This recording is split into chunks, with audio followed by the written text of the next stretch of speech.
laughter. Well, You can see my fists are raised up. I'm about ready to throw a punch. Oh my god. Nikolai, you hear what you think is laughter from way down the hall, but it could also be screaming. Yeah, I think I'm running to the red line and yelling, "Is everything okay?"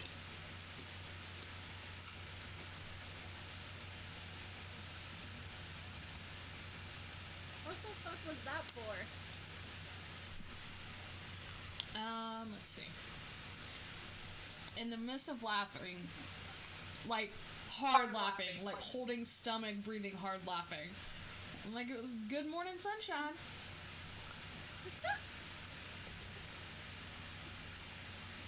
God damn it.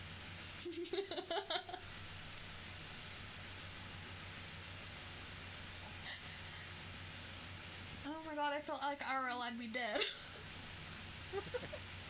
Alright. God is spitting you? Okay, Nikolai, you see down the hall, because you're at the red line. Yeah. So, this hallway, it has dorms on either side through the hallway. But you do see at the very end, because I'm going to give it to you, there's a hallway that kind of checks left and right, so there's a T. And from the left side, you watch Nikolai walk out from one of the side hallways. And, he's not, like, running or sprinting, but he's kind of got a little bit of a pace to it. And he comes up and he stops in front of a room and he starts banging on the door. And the girls, you hear banging on your door. Hello, is everything okay in there? What is with all the noise? Sorry, who did I see? Yeah. You definitely Sorry, said, God, Boris. Sorry, Okay. I I said knew the Nikolai, accent, but didn't not the I? name. Yeah, you did. Oops, sorry. Yeah, you see Boris. Do this. Hello? Just the wake up party. All I good love fun. the wake up party. Oh, speaking of which, Oh god. Nikolai, you do see the red mark yet again appear on him, and he kind of almost cowers like this giant hammer is gonna come from the ceiling again, and he kind of starts almost backing up as if it's gonna happen, but instead the floor kind of just bounces up with him on it. If that makes sense, it almost like throws him. Like there's a spring-loaded trap door on the bottom of where he's standing, and it shoots him towards you, and you're gonna have to roll to see if he hits you. Acrobatics? Yeah. That's a problem. 7. Yeah. So, girls, you hear a crash. But before that, you do hear a oh yeah, oh no, woo! Crash. God damn it, Boris. Someone's drunk already. So yeah, Boris landed on you. I'm gonna pick up the word. Yeah, how much damage do I take from that shit? Well, yeah, let's see. Oof. You take Oh, 6 no. damage. Okay, yeah, he actually like spun through the air, but he like head-butted you with his head. So you crack skulls. Oh my lord. Oh. So yeah, if Ow. you girls open up the door and you look left, you do see 2 guys on the ground just holding their foreheads in pure pain, kind of like rolling on the ground. Oh, that'll wake you up. Even more getting flown. Woo! I love it. Oh. Yeah, Boris kind of goes limp, but then he kind of like slowly lifts up an arm and just a small like thumbs up kind of comes up. I'm good. Ah. Oh. You got a hard head. God, no, I can't. Forgive it. Do you deal with them people at the college?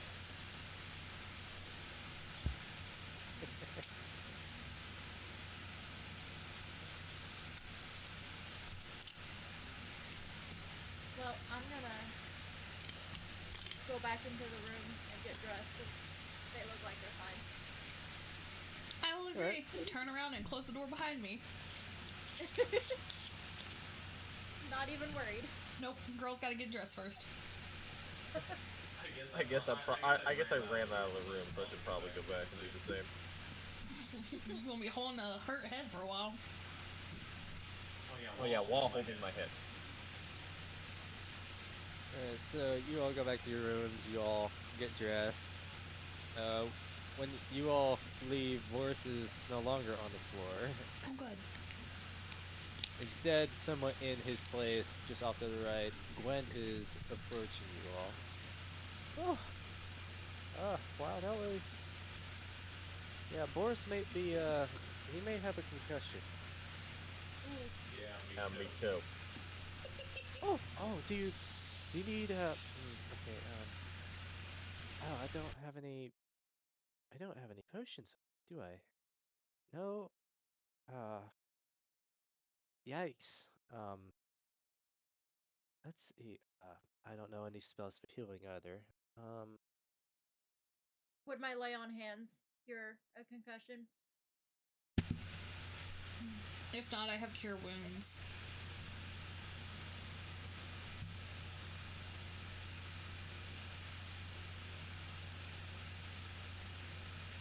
Nick, two beautiful ladies are offering to help you with your headache. I'll be fine. Okay. Okay. Okay. Save spell slot for myself then. But, anyways, if you come upstairs, we do have breakfast waiting for you. Well, it's more or less like, you know, we made a whole bunch of things and you kind of, you know, pick from, you know, it's kind of a la carte kind of style. It's, I don't know, you'll see. Yeah. We'll figure it out. Yeah, I'm very confident you will. Him, however, it just kind of like gives Nikolai a sly look, like a little bit sly, but still a little bit like concerned about you know him having a concussion. Anyways, yeah, up the stairs, just find yourself a table. Helen will come along and she'll ask what you want. Yeah. I think it's meat day, isn't it? Yeah, it's meat day. So, yeah, we got probably bacon, a whole bunch of ham dishes, anywhere from soups to salads. You'll like it. Yeah. But as for me, I've actually got a couple things to do. So yeah, enjoy your breakfast. I'll probably Thank come you. grab you afterwards. And he Thank you. kind of, so he turns and he kind of walks out the front door. I guess I'll walk to breakfast. Yeah. Yeah, food. Alright, so you walk up the stairs. There are quite a few more people than you saw the other day. A lot of them would be described as just adventurers. I mean, most of them are scarfing their food down. A couple of them are rolling up in scrolls, marking things on maps, kind of planning routes, choosing between jobs on a job bulletin that you didn't quite see the other day. You know, everybody's, it's a little bit bumping, but, you know, at this time it is somewhat more dissipating. You know, as time goes on, people are leaving. other than that, really the only thing that kind of jumps out at you that is odd is that at one table, the only table that seems to be somewhat free of people, you see one of the three that you met the other day, and it is Mildred. She's sitting all by her lonesome, and one, she doesn't seem drunk or as lively. She's just kind of sitting there, somewhat like twirling her food around, kind of just staring down.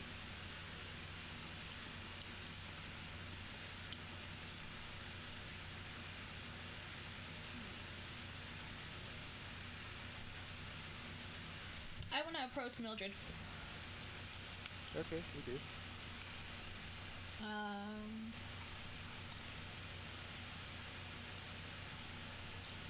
I sit near her or next to her, and just kind of like politely ask, "What got you down?"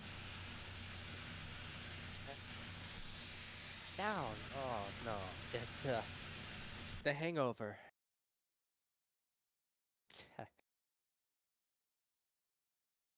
She kind of goes back to what she's doing. So obviously not in the mood to talk. I mean, you only asked one question. I mean, that's true, but small talk conversations come from that. I mean, I need a beer in me. But yeah, so she's kind of holding her head a little bit. Your name was yeah. I think we're Zila. going. Yes, that. We'll be looking for your brother today. I do have a lead on that. Give me like an hour or an hour or two. Yikes.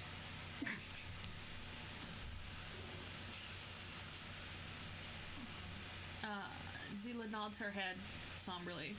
I appreciate the help, and I wish you luck in your journey. Hi. Ah. She's really like just full on, just hungover.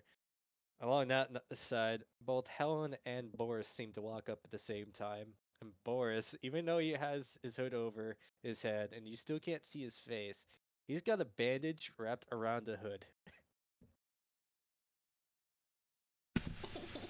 Took it. Top of the morning, Mildred. Not now.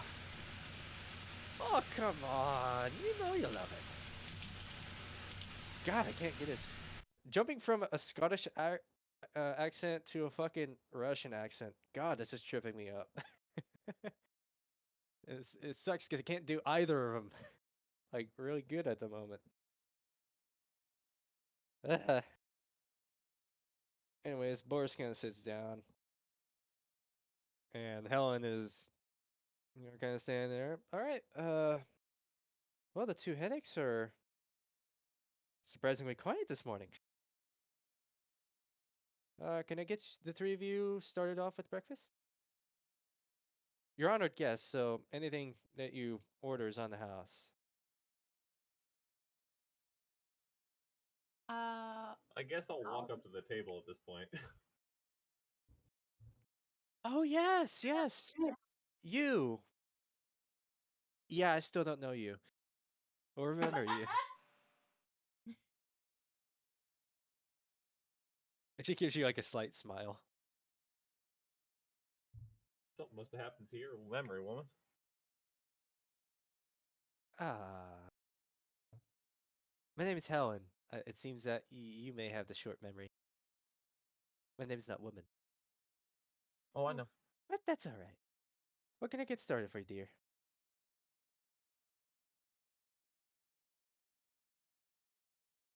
Silence! Okay, I guess you won't be getting anything. What about you two? some bacon and toast, please. I'm sorry, you're speaking over this kind woman over here who wanted to order. Please, wait your turn. Or maybe have no turn, seeing as you don't want anything. I'm so sorry, miss. You were saying? Just a couple of pieces of toast and bacon, please. Toasted bacon. Alrighty. Would you like your toast to be buttered or with jam? Oh, jam, please. Alrighty.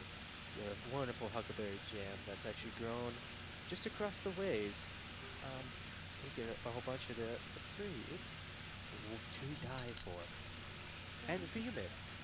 That is sounding really good. I'll take the toast and jam as well. But can I get sausage instead of bacon? Alrighty. And would you like your sausage to be sliced, or we could also grill that too. Uh, grilled, I guess. Alrighty. And then she kind of turns over to you, and like her smile kind of dissipates really. She's- and you? I'll have bacon and eggs. Alrighty. And- Alrighty. I'll make sure this gets to you.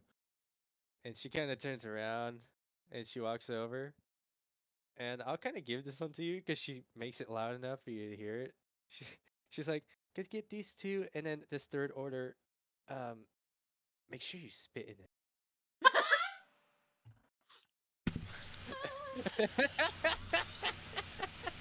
Zila definitely chuckles to that.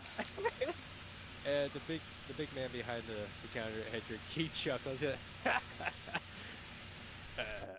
Are you joking? Oh, you can take that however you like.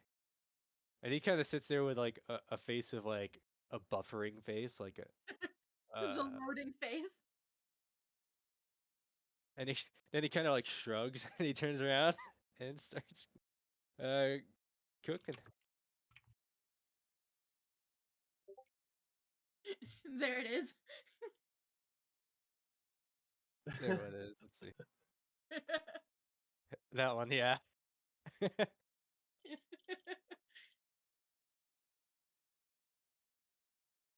It's at this point that Boris actually pipes up. What about me? Helen from across the room. You already ate, Boris. Shut up. Oh, getting feisty with me, Helen, huh? Keeping it classy, keeping it sassy, keeping it real. Yeah. All right. I don't know if I could do. I honestly don't think I could do his accent. God, fuck. Anyways, Boris and Mildred kind of like turn to each other and they're somewhat doing a small like light chatter.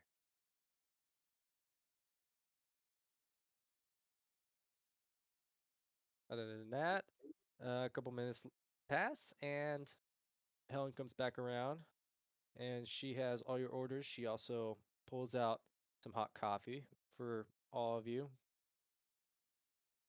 Ooh.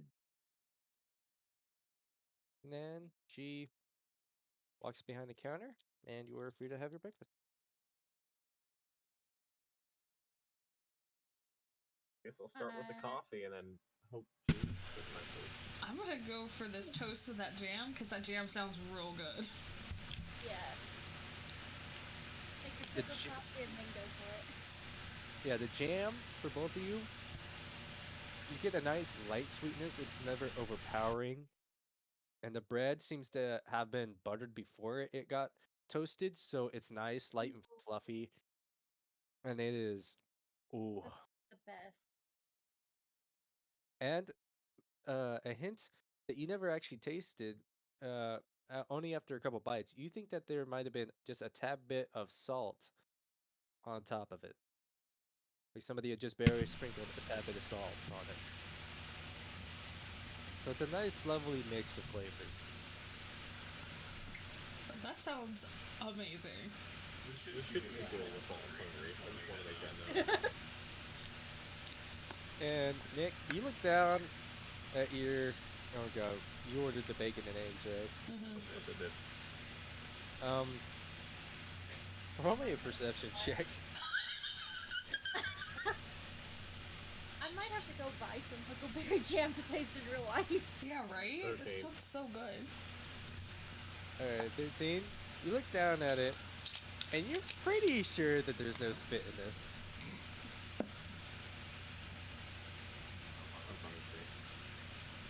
Let's see. He's like, he doesn't care. He's over it. I'm more worried about my head right now. I'm not paying that much attention. Huh.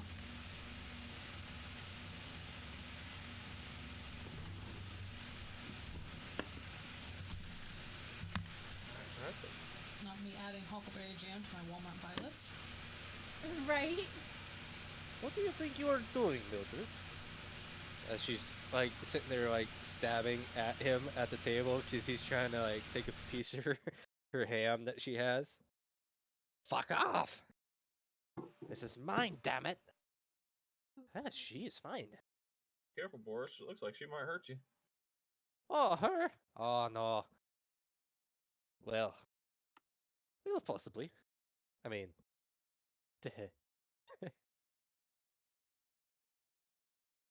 anyways, you done eating? Yes, no? I don't know. Did we finish eating? No. Did you? I'm savoring it, so. Yeah, and your sausage is, it's got the nice little grill marks on it. And, oh my gosh, you open it up, there's a nice amount of juices flowing out of it. I As you love bite into both. it, yeah, there's not even a hint of gristle in that. But it is nice. It seems like it's been cooked within honey. So like somebody had dipped it in honey and then grilled it on there. So it's got a really nice, crisp, almost candied apple sort of crust on it.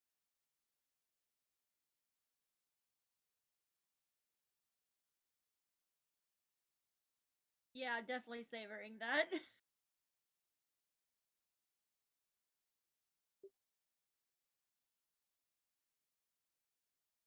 You made another perception check. Why? Oh, I accidentally clicked on it. Okay. So to say, Ignore like, that. what are you looking at? He's gonna re-examine his food. Looks down at it again. You're still pretty sure there's no spit in this. Wait. There. I had to. Let me be thorough here. God failed this. So you kind of like Take it back. you kind of take your fork and you kind of like poke into it a little bit, and you're like, that kind of looks just like eggs. It's okay. Fucking, I love Rive just going along with this little shit. That's the best way to do it. Just kind of go along with the train wreck. I just, Nikolai's sitting there eating and then randomly inspecting it as he goes, like, still sure this isn't spitting. Takes a bite. Like, how sure am I this isn't spitting? Takes a bite. He's like slowly chewing too. He's just like, Did I check? Let me check again. But no. Okay, so we ate. Slowly, but we ate. all right. Yeah, we don't want to dawdle on the food consumption. But I'm pretty sure the girls are just, like, absolutely savoring this. Because, dear God, me and Ash Googled this, and it's expensive as fuck. It is. What is? Huckleberry The jam is Huckleberry Jam. expensive. Oh yeah, Huckleberry Jam. Oh my God, where did they get that jar from? I posted, or I sent one to Rose, $18.99 for an 11-ounce bottle on Amazon. Yeah, but Huckleberry Jam. Oh my fucking God, that's the shit. I need to try it now. Yeah, it's really good. It's like if you took strawberry jam, mixed it with raspberry jam, and then like blueberry. I don't know. It comes into its own kind of territory. So anyway, so once you're all kind of done eating, Helen comes by. She kind of you know stacks up your guys' plates and everything. She's very skillful at it. She's got her little tray that she's putting them all on, and she grabs all your mugs in one hand. She's got all the plates. She looks at Reagan and Zilla. She kind of gives a nice little like wink, and then just looks over at Nikolai and just sticks her tongue out at him and just walks out.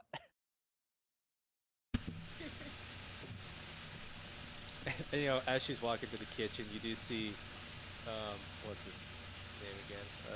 Hedrick, the cook, kind of like he's like kind of staring at her as she kind of goes back into the kitchen, and then under his breath, she's never acted like that before.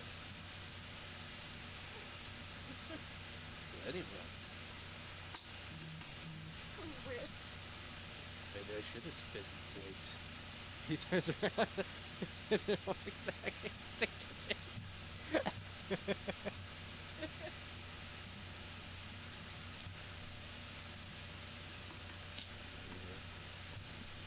uh, so anyways,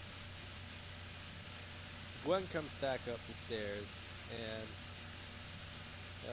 he gives a okay, so everybody's done. If you guys are ready, um uh we're ready. I mean, we got you ready. Your stuff. It's downstairs. It's downstairs in the cart yard. Yeah.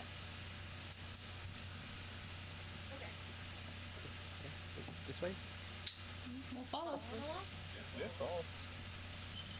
So, not only you guys, but Boris and Mordred kind of follow behind, and they seem to still be like teeter-tottering a little bit. One may be concussed, and one may be still over, just hangover. One concussed, one mildly drunk. So yeah. So Gwen opens up the doors into the courtyard again, and there's not a lot of traffic, but in front of you there is a small wagon that would fit maybe 3 or 4 people. It's by no means, crazy luxurious, but it's not the worst cart you've ever seen. You look upon it, it's decent. It's not crazy. It's kind of meant to fly under the radar of, thieves and sort of junk, but Zilla, you do notice that one, this cart is being pulled by 2 horses, and that one of the horses is your horse. Okay. Yep. Yep. So we got Kalandra hooked up. She is in fact she's loving the cart. I mean, it took her a while. She wouldn't stop pulling it. You have a lovely horse. Is that weird to say? I don't think that's rude, but thank you. Yeah, okay. Anyways, so we've got you covered wagon. There's a makeshift tent inside that you can pull out. We've got some rations in there. They should last you the 2 weeks down. The journey usually takes about 2 weeks to get to Cancun by cart. There's only 2 weeks, so it's only a one-way journey. But with some of the money, you should be able to, you know, eat normal food along the way, or save the rations.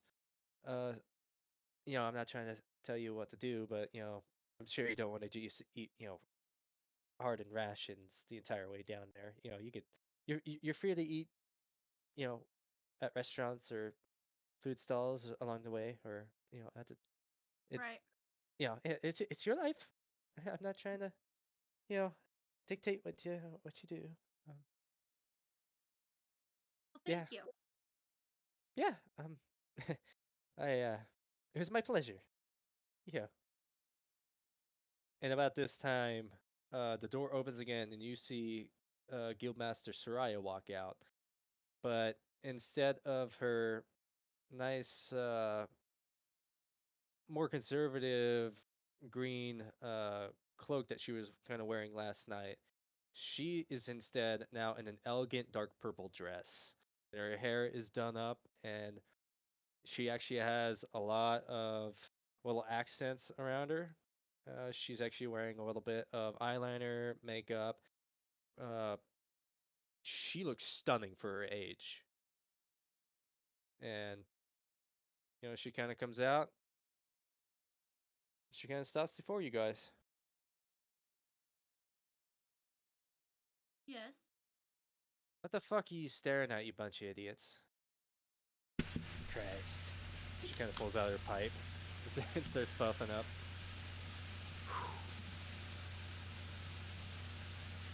Boris. Oh.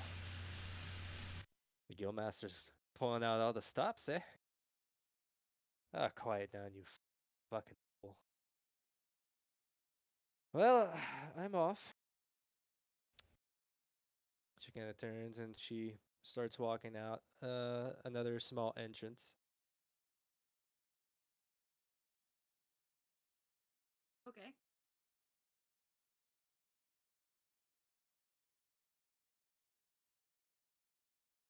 All right. Is there anything that you guys need? I can think. What about you two? I think we're quite all right. I think we have enough. I think we're good. Okay. Let's get you up and hop into it. Yeah. You kind of like gesture. So, who's good at driving carts? If any of you. And that's high. Uh,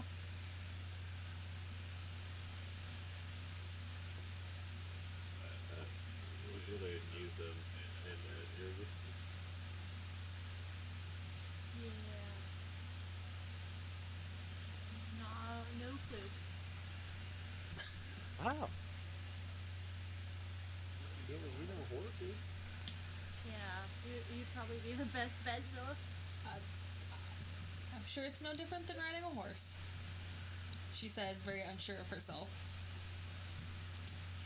And about this time, you actually see the Guildmaster kind of walking back up. I got my damn purse. She kind of walks back in. She walks back into the building.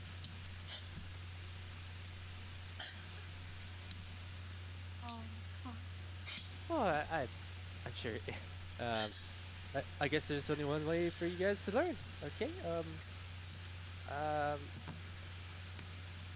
about Zilla? I mean, this is your horse. We should probably listen to you. She should. Maybe. I will definitely give it a try. All right. So, roll me an animal handling.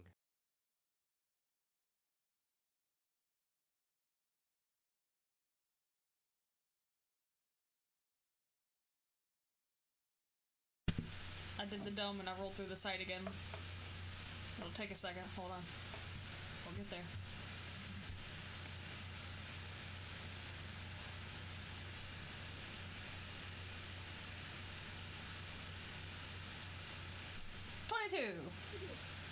The 22. So, you give your horse a nice little pat, and you kind of get up, and it seems like she more or less knows more about what needs to be done than you. And, Valid. before you can kind of sit down on the cart, she kind of pulls the cart forward a little bit. And you kind of sit down, with a little bit more of a thump than you would have liked, but she starts pulling without any of the rest of you on there because she seems like more ready to go. I'm gonna run and jump on. Yeah, I guess I'm running behind the cart, trying to get on. Oh my god! Please make him roll for that. Yeah. Try a dexterity saving. Both of us. Yeah. I hope Nikolai I falls think I out. got it. Aww.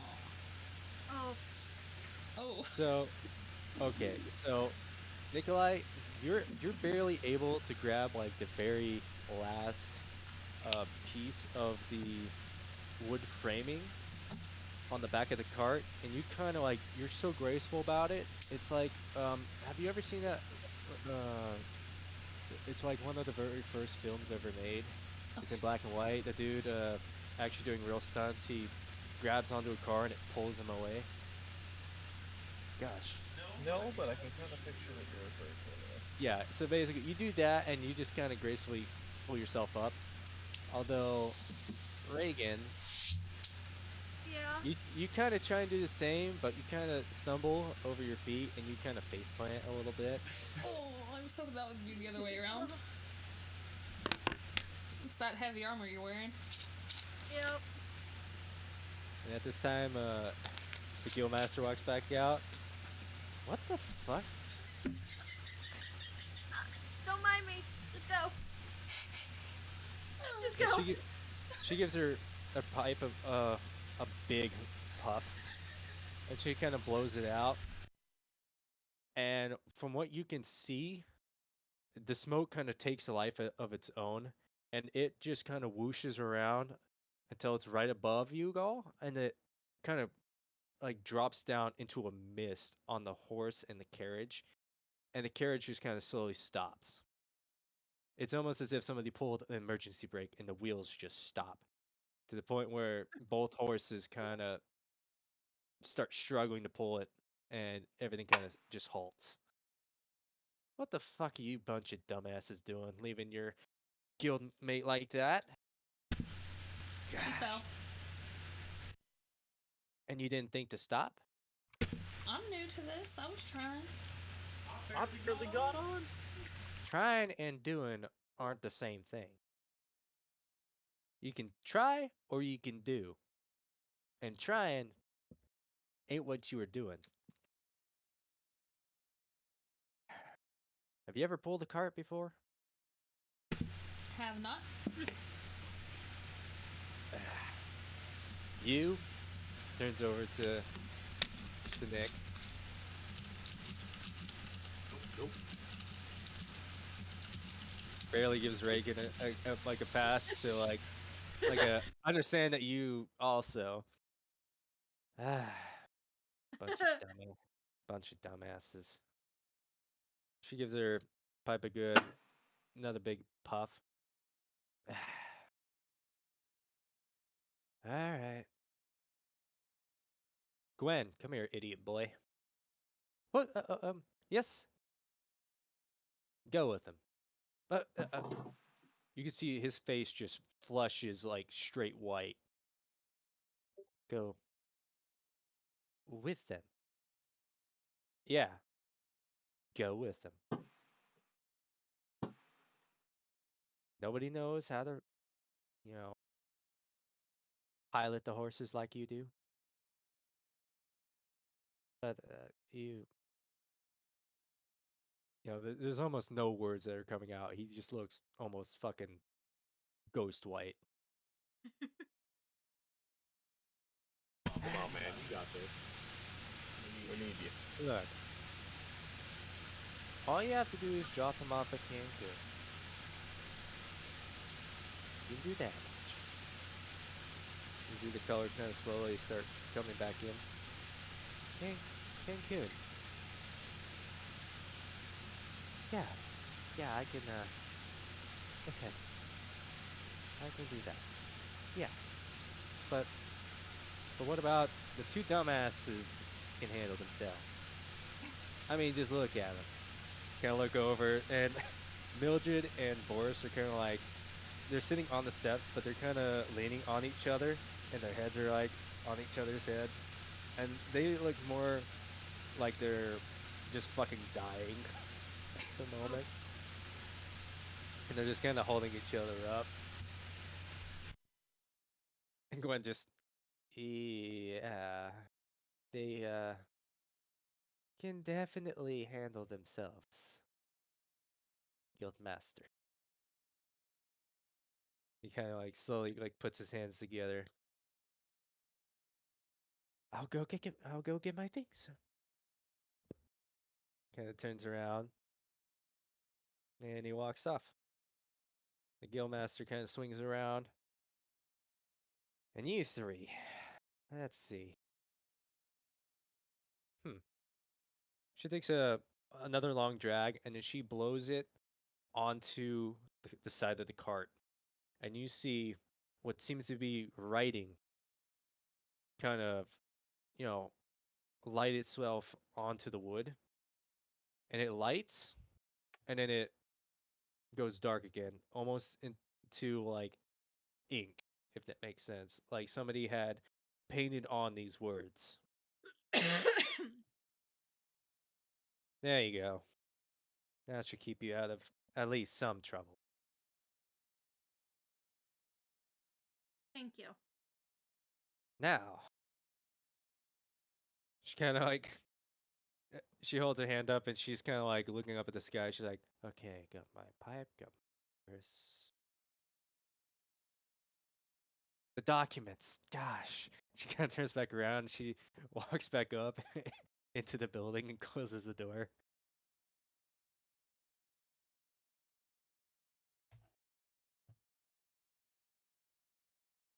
Guess we're waiting on Gwen. Yep.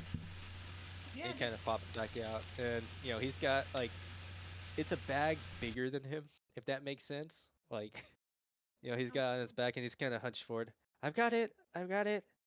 All right. All right. what do you have, a kinda- body? No, I just have my things. You know, traveling. Small boy, lot things. What? Small person, big bag. Yeah, it just has the essentials. You know, my couch, my bed, dining table, a couple lounge chairs, a small makeshift kitchen. Oh, it's gonna be wonderful. And he kind of effortlessly kind of like flings it around and puts it in the back. All right. Cancun. Cancun. Okay, I can do that. You can do that, Gwen. You can do that. He kind of hops up into the driver's seat. And it's the first time that you kind of notice, and it seems strange to you, like now of all times, you watch him pull a hood over his head. And it's kind of the first moment that you kind of realize that his ears are a lot more pointy than you thought they were.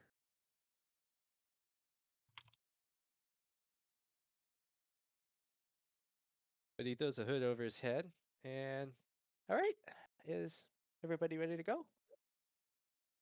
Ready if you are. Let's go. All right. So Reagan doesn't fall off. He turns back around. Did she? Oh, okay. She's right here. She's. Casually ties a rope around myself and the carriage. Oh. Safety first. Yes. Well done, Reagan. Yeah. Well done. Okay.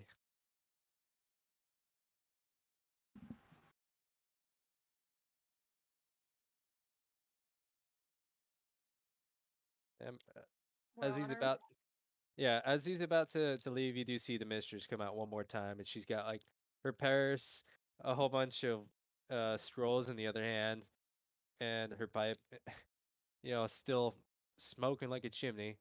She kind of turns around. Sure, I'm not forgetting anything, am I? Oh well. Kind of walks up near the carriage. Take care of them, will you?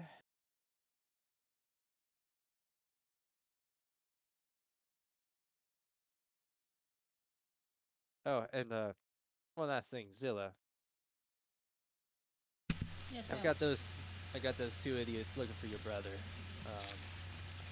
I know I should have sent them on this mission instead of you, but I've got my reasons for, you know, having these three stay behind and do other things, like, of course, looking for your brother. But short-staffed as it is right now, so I'm hoping for some good news. All right, now scram, and she like smacks the other horse's ass, and the horse kind of jolts and starts pulling forward. And I'm gonna have him roll to see if he holds it together. Oh my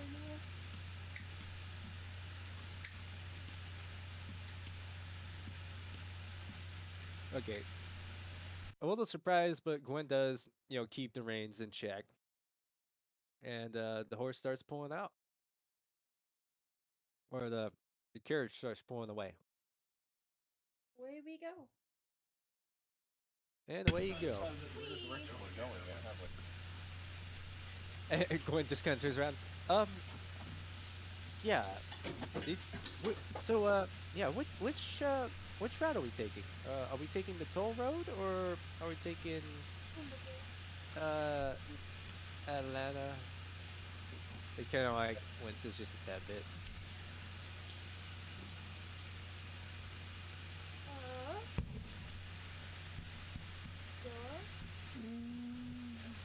Where you come from? I came through the Atlanta Pass. It would probably be the easiest way to take instead of heading by the water. Alrighty, and seeing as you already passed through this place, so Atlanta is no more than a bump in the road sort of town.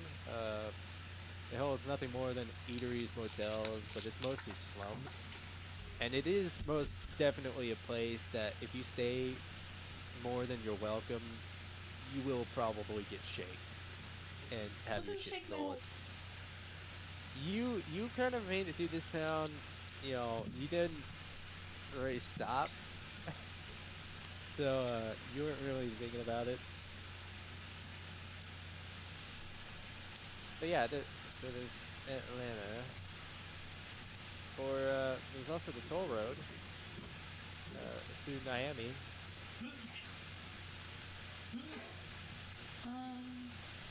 Okay, well, now knowing that from my character, she would probably recommend the toll road then, just to be safe. Yep.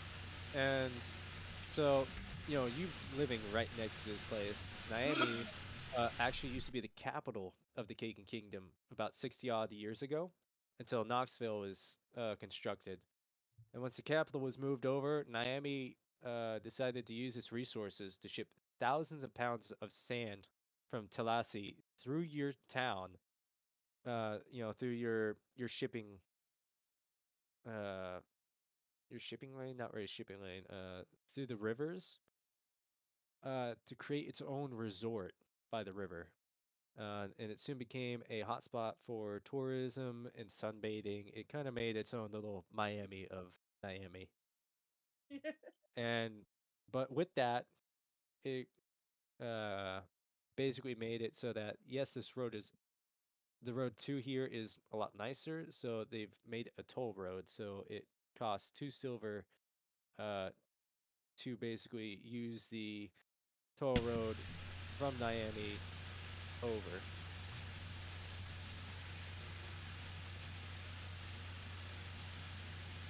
So if we take the toll road, is it 2 silver total, or 2 silver per passenger. Yeah, they really want to drain people dry. So it's really more of the elite social standings, unless you're a merchant by trade, which then you only have to pay 4 coppers. And Zilla, you would know this, and being from a merchant family, you would know your way to swindle the correct people in order to get those 2 silvers down to 4 coppers. Okay, so then So yeah, you're gonna have to roll for that. understandable. I do believe that Zilla would try to do that. At least try to use her merchant status to not have to pay so much. Alrighty. I guess toll road. Right? Yeah, toll rolled. Sounds like a good option to me. Alrighty. So, Quinn hears the toll road, and he kind of veers the horses right. You kind of are going through, the shipping side, the industrial area of Knoxville now. There's bigger buildings. Most of them are actually two-story. You do see that a lot of them do have chimneys poking out a lot larger than your normal house chimney, and they are smoking a good bit, but it's not like black smoke. It's actually nice white smoke, and it does dissipate a lot faster than a normal chimney smoke. So you're not like going through England and the 1900s. Smog You know, everywhere. yeah. And he does approach another port, a port that you guys haven't been to yet, and it's a lot nicer than the port that you came in on, which is a little bit strange, but this is more of an industrial area. And so the ports are built a little bit heftier. And it seems like they're a little bit more of a newer construction.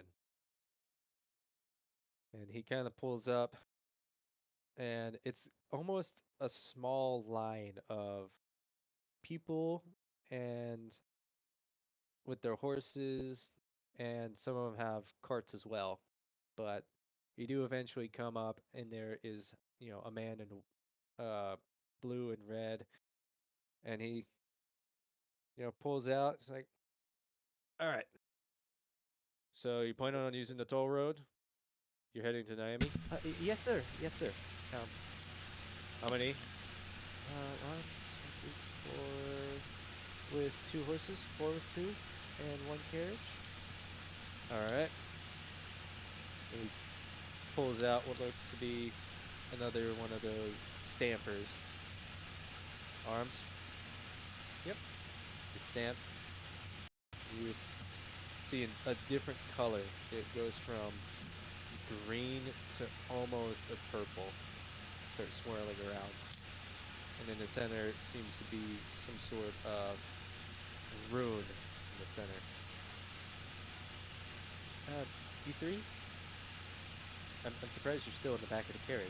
Like, could you come up here and get your arms stamped? Get your tickets? I untie the rope from around myself and to go up. I walk up laughing or giggling. I think I is the follow better option. behind Reagan just in case she happens to take another tumble.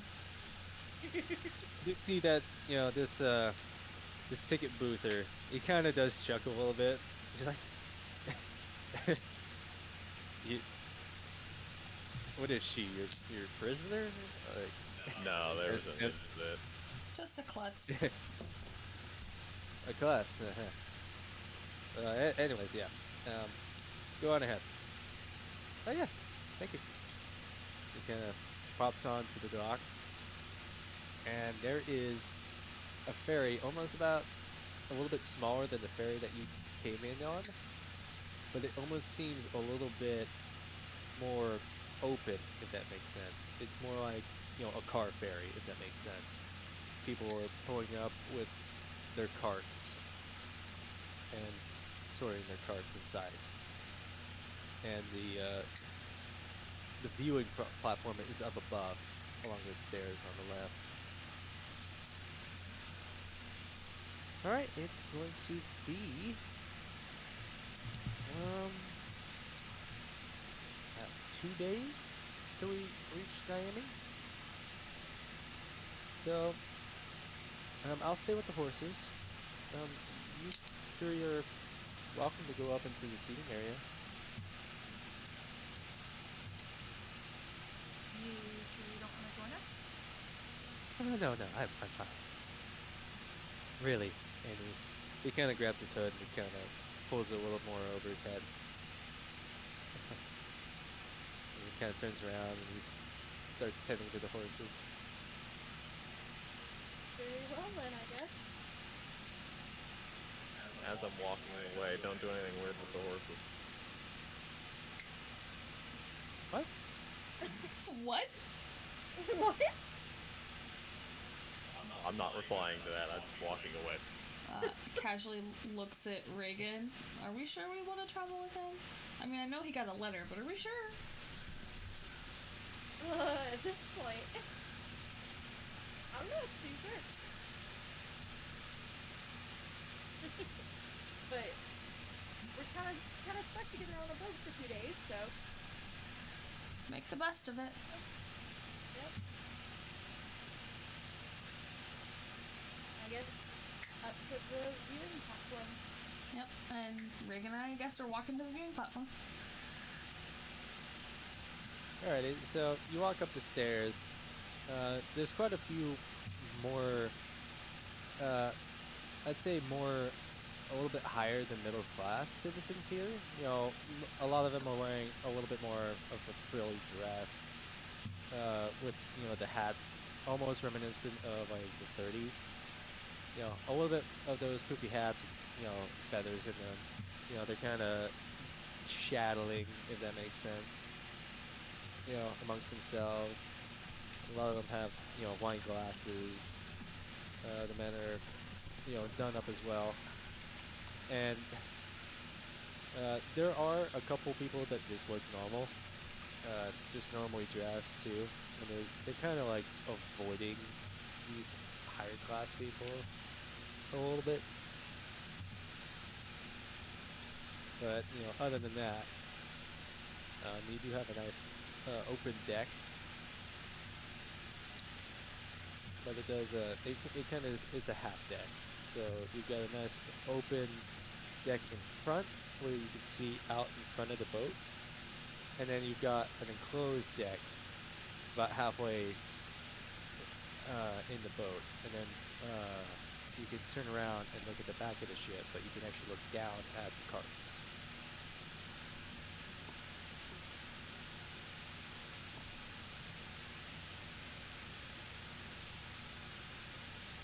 So we could look down and see going with the carts and horses. Yeah. Okay.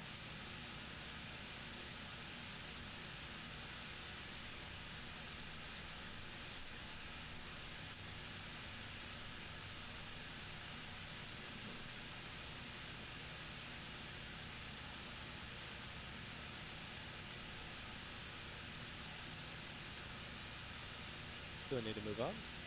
Uh, No roleplay, no Sorry, I had family walk in, so you're I fine. wasn't paying attention. Yeah, you're all just kind of standing here. I'm gonna. Is there railing? Yeah. I'm gonna look against the railing. are we gonna Titanic it? That's the first thought you go to. I wasn't thinking of that, but if you really want to.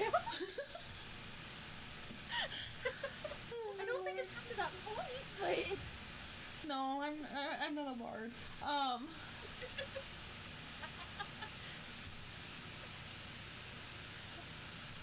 I will walk up and stand next to Reagan and kind of look over everything, and like motion down to where I guess I would see our cart at, and be like, I wish Gwen would be more social, especially away from the guild. I'm talking to Reagan, obviously. Yeah. Wish I would kind of. I don't know.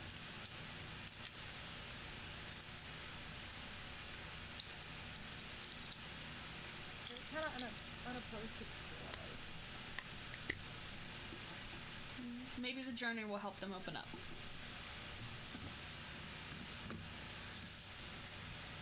I'll walk up behind and comment. He seems more comfortable with animals than people. That's a whole mood. Understandable. You can see him like truly tending to the horses downstairs.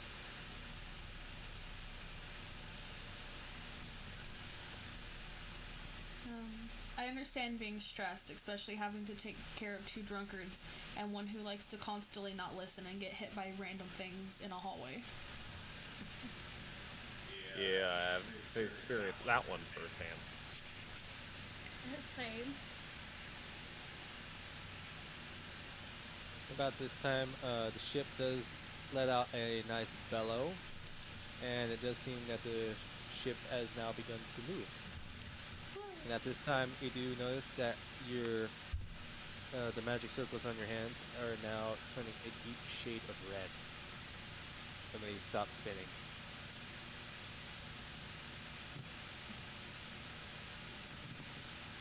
Right now, it's a beautiful day. It's no later than 10 o'clock. Nice, cool wind is blowing through. It's maybe 79, 80 degrees. Beautiful day. Well, I'm gonna enjoy the weather. Oh, 100%. Absolutely. Does this ship have a library?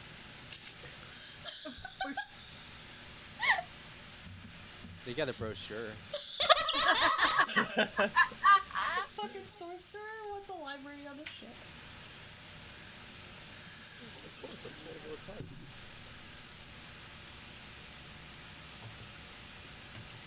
Well, I'm gonna find a bench, chair, some place to sit outside and just relax.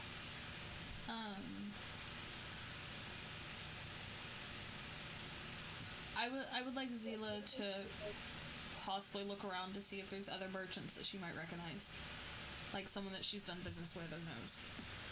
Okay. Roll me a higher or low. Low.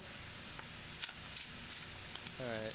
So you look around, and there is not a single person that you know on this ship. Unfortunately. That's valid. Yeah. There's only like 45 people, including you. You know, it's not a lot of people, but it's still a little bit rowdy, seeing as like 30 of those 45 people are the higher class, just constantly going off, drinking wine, and upstairs, while everyone else is just kind of like, oh my god, these fucking people, all these damn rich people. Rich people mean money. Money means good for a merchant. Yeah, it seems like they're more of the working class. Like, they have to take the ferry in order to get somewhere or do something. Gotcha. And they're not, like, very fond of having to do it. Gotcha. Yeah, but other than that, is there anything else you guys would like to do? Because if not, I'll do a little bit of a, montage somewhat deal. Sure. Let's montage this shit. You said montage? I'm in. Alrighty, so the day kind of goes by a little bit quicker as you travel. There are meals that are brought up. They're not the best meals you've ever had. They're a little bit lackluster, but for some reason, like the higher class people are just like, you'll hear him say, "Oh my gosh, this is the best. This is so awesome," and you still see all the lower class people like barely eating. It's like this tastes like shit. Seriously, it's like you do see one man. He's kind of in the back. He's like, "I miss my wife's cooking." Yeah, it's that sort of like, okay, there's a definite bridge here that you could definitely see both sides of. But other than that, lunch goes by, dinner goes by, and at the end of dinner, you do see a smaller man kind of pop out yet again in the same familiar blue and red colored vests. He's got a big hat on. It's kind of like uh, what are those? It's kind of like a funnel up on it on the on his head, if that makes sense. And he kind of walks out. He claps his hands. He says, "All right, that is it for tonight. Thank you very much for dining with us. But unfortunately, it is time to go to bed. Within the morning, you will have another full day's travel until we reach Miami.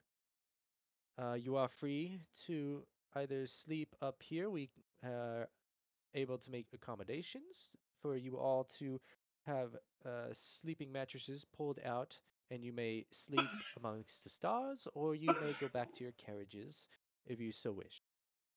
Thank you." And he kind of turns back around.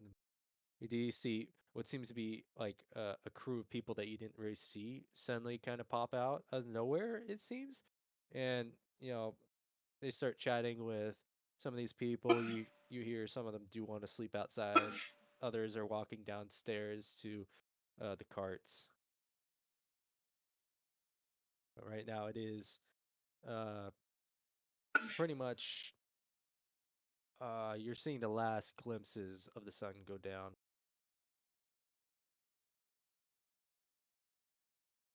Uh, Our cart barely fits 4 people sitting, right? Uh, the thing is, if you took everything out of the cart, basically, I mean, yeah, you could. All four of you could sleep. Well, let me put it this way: if the three of you had nothing in the cart, you'd be perfectly fine to sleep in there. With the food and rations, if you had stacked it right, you could potentially all three still sleep on and in the cart. Uh, So basically, it's if you can do it, if you can roll for it, if you're able to do it right, I'll allow you three all to sleep in the cart. I don't know if I want to sleep in Nikolai. I kind of want to sleep on our stars. Uh, what are the majority of the wealthy people doing? The majority of the wealthy people are. It's kind of strange. You do see like a 50-50 split between them. Half of them want to sleep under the stars, and half of them want to go back to their fancy carriages because they bought such lavish carriages that actually have sleeping quarters in them. And When the in working class? reality, it's yeah, the working class. They're not really particularly of either. You do see some of them. It seems like they're not really choosing either, if that makes sense. They're not picking mattresses. Some of them are actually sitting on the benches and, kind of covering themselves up and sleeping on the benches. You do see some of them go downstairs um, and kind of sleep in a place that's in between the carriages. Um, some of them are going out uh, on the deck, and it seems like they're kind of cuddled up inside of like a big blanket, two or three within a family.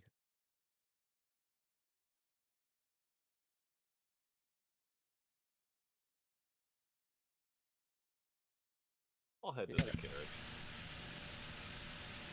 All right, you two.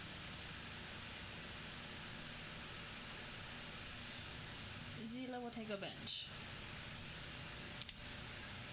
Alrighty. as she's You probably find a used bench. to. Yeah, you find a bench that is not occupied at the moment. There are, about two other people who are taking benches. Just full on working class citizens. Yeah, you find a bench, no problem.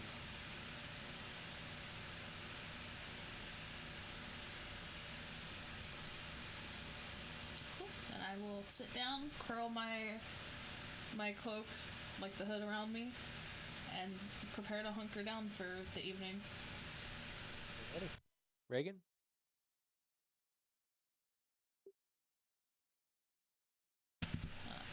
her mic stopped working, she'll sleep on a bench as well. Alrighty.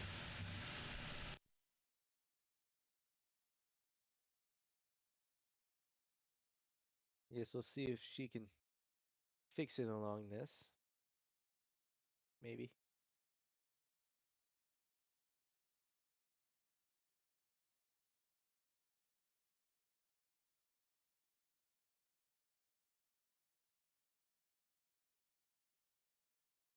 That's a software update. With Hopefully that won't software take too long. Yeah, we can wait for her thing to update.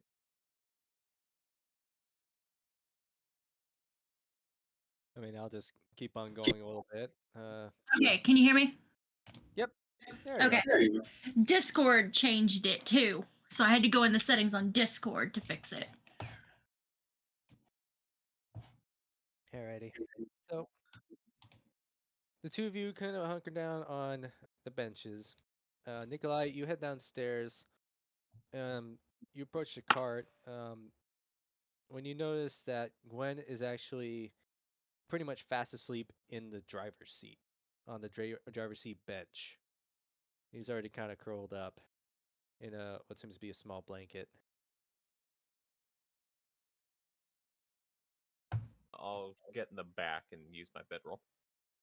All right, you do that. And at this time, stars come out, and you are all just about to begin a nice sleep.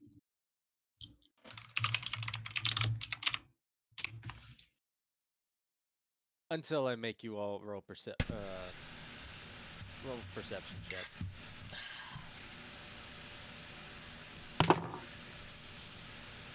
Oof. 15. Oh, thank God. 16. 15. There's 15. Reagan, you were 16? 15. We're both 15. I was 16. 15, 15.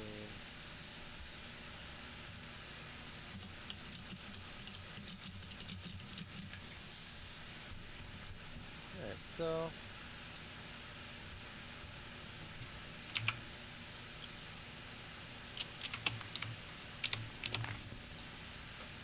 I just realized my character probably needs to be updated on the Discord bot. Still saying Ashlyn. Yeah.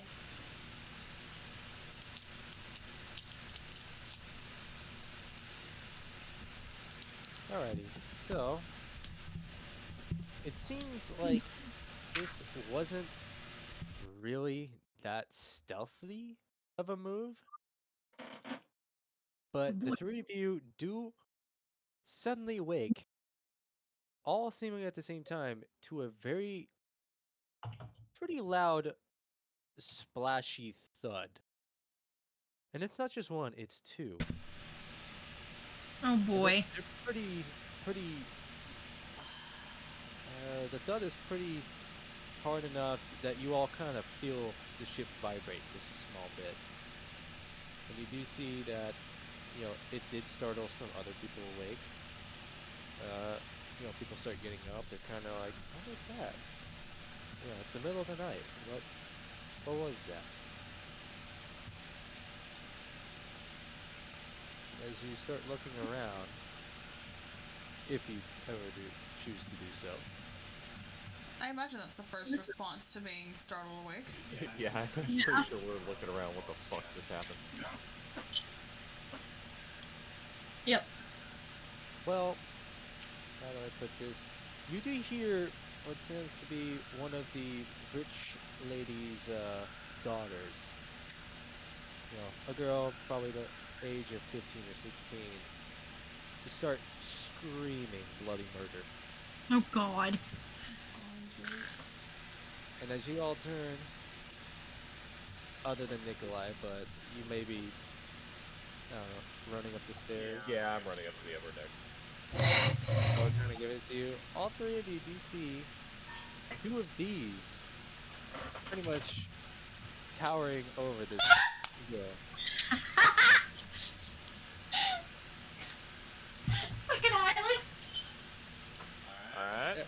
Alrighty, and now I'm gonna have you all roll initiative. Oh yay, I've got advantage. Alright. Eliza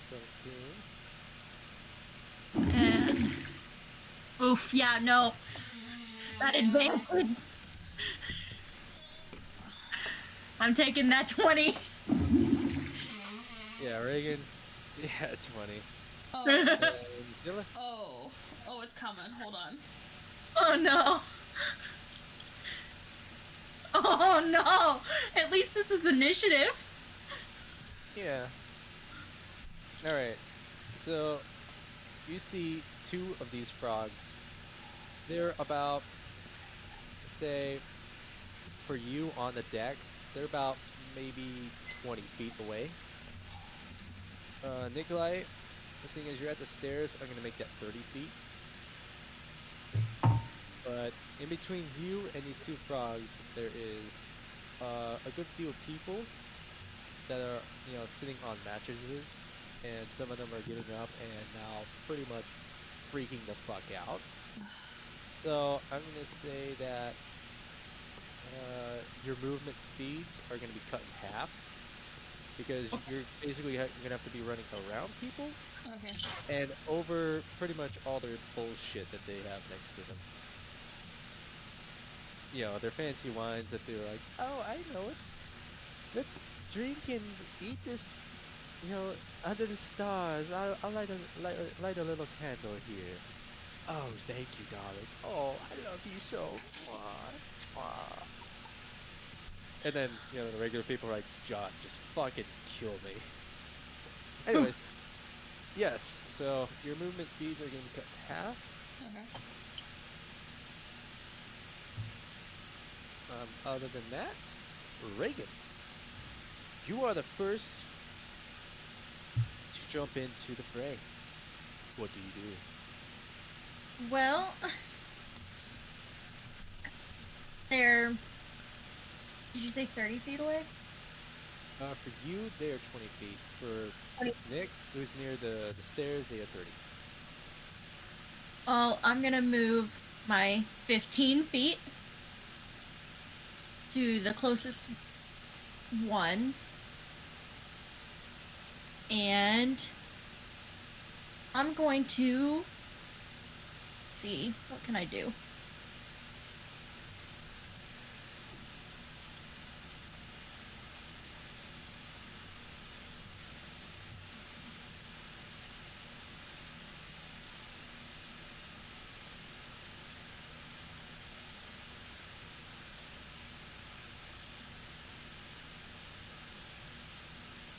I'm going to bonus action Hunter's Mark.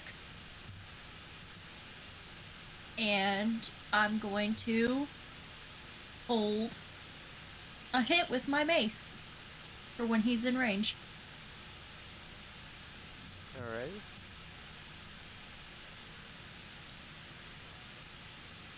And I guess I'm done. So you're basically doing the hold for when he gets into range of you? Yeah, whenever he gets within melee range. And with that mace, that is a 5-foot reach. And Yes. 20 feet away.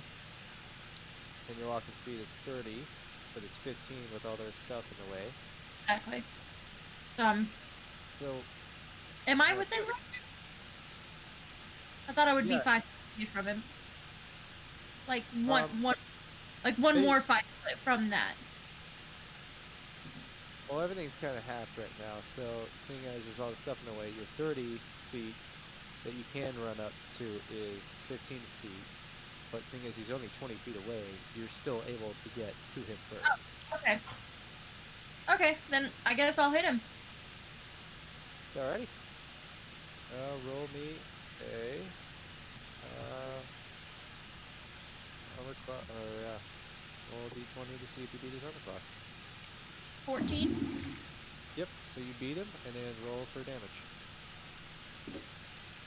And with the Hunter's Mark, that's another 1d6 whenever I hit with a weapon attack.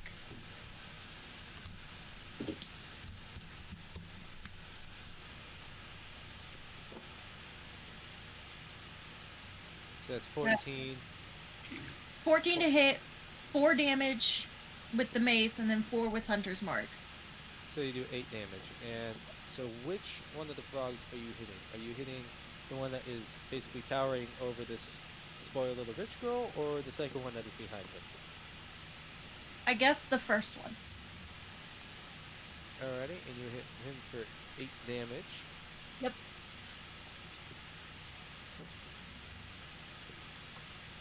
Alright, so you Nothing. skillfully run through all the people. You do get shoved just a tad bit, but you seem to have a very clear line to run through before everybody's like full on panic mode. The crowd kind of sweeps you away. You've got a nice clear line, and you run up and you bash this fucker right over right over his head, and he does kind of fumble. He really kind of bobs a little bit. It really physically hurt him, and you do see that there is a nice big dent in his head, but he is still standing, and he kind of like his eyes kind of start blinking really fast, but then they kind of and just kind of stare at you, and he kind of croaks like almost bloody murder. Come on, you bastard. Alrighty, Nikolai, you see Reagan just bolt in and bash his fucker over the head. What do you do? Okay, so explain combat to me. So basically, what you're doing is, well, when you look at your character, I'll also pull him up too. So you have most likely a walking speed of 30 feet. So basically, in a turn, you could walk 30 feet. In that Yeah, turn, in this if case, I can only go 15, but yeah. So yeah, and seeing as he's 30 feet away, you could run up those 15 feet. And depending on what you could do next, if you had a bow and arrow, then you could use your action to shoot a bow and arrow. Or not. It's So on exactly. your character sheet, when you look at actions, you should. Yeah, I get the idea. Okay. Yeah, but basically, you're rolling a d20 to beat their armor class. Basically meaning if you hit them or you don't. If their armor class like you is 13 and I rolled a 12, you could say that was a miss. If it's 13, it's a hit. If it's anything above that, then it's a definite fucking hit. But then afterwards, then you roll damage to see how hard you hit, Okay. how much damage you do. If I were But to say hurl a firebolt, would I hit anybody else in between me and them, That's or a would I hit risk. them? it is a It is- risk. Okay. So Don't- so basically, like if you were to completely spoof your armor class roll, and you just hit a 1 or a 2, they say that your bolt does not find its mark at all and may or may not hit somebody else. I would hit the little girl. Okay. Yes, you hit the little rich girl. Okay. You could she kill someone. Let's dies. not do that. Yeah, don't do that. That's how Jail a- is Little not. rich girl? That's how, Don't But- hit little rich girl? Okay. that's how a villain arc starts. But yeah. So you can look things over and we'll see what we can have you do. Or How stupid do I want to be? Do I want to shoot aim at the little rich girl and not hit her? let's say right now in this point in time, people are kind of in the moment of like turning around and like pushing themselves up to run the fuck away. Okay, so people are getting away. So I'm less likely to hit people. It's just the little girl is the one I'm worried about. I mean, people are Yeah. moving. You're more than likely to hit them because they're moving and dumb. So let's say I go 10 feet towards them, Okay. and I'll throw a firebolt at the one that Reagan's fighting. All right. Roll a d20. Start counting your coin purse for Jill.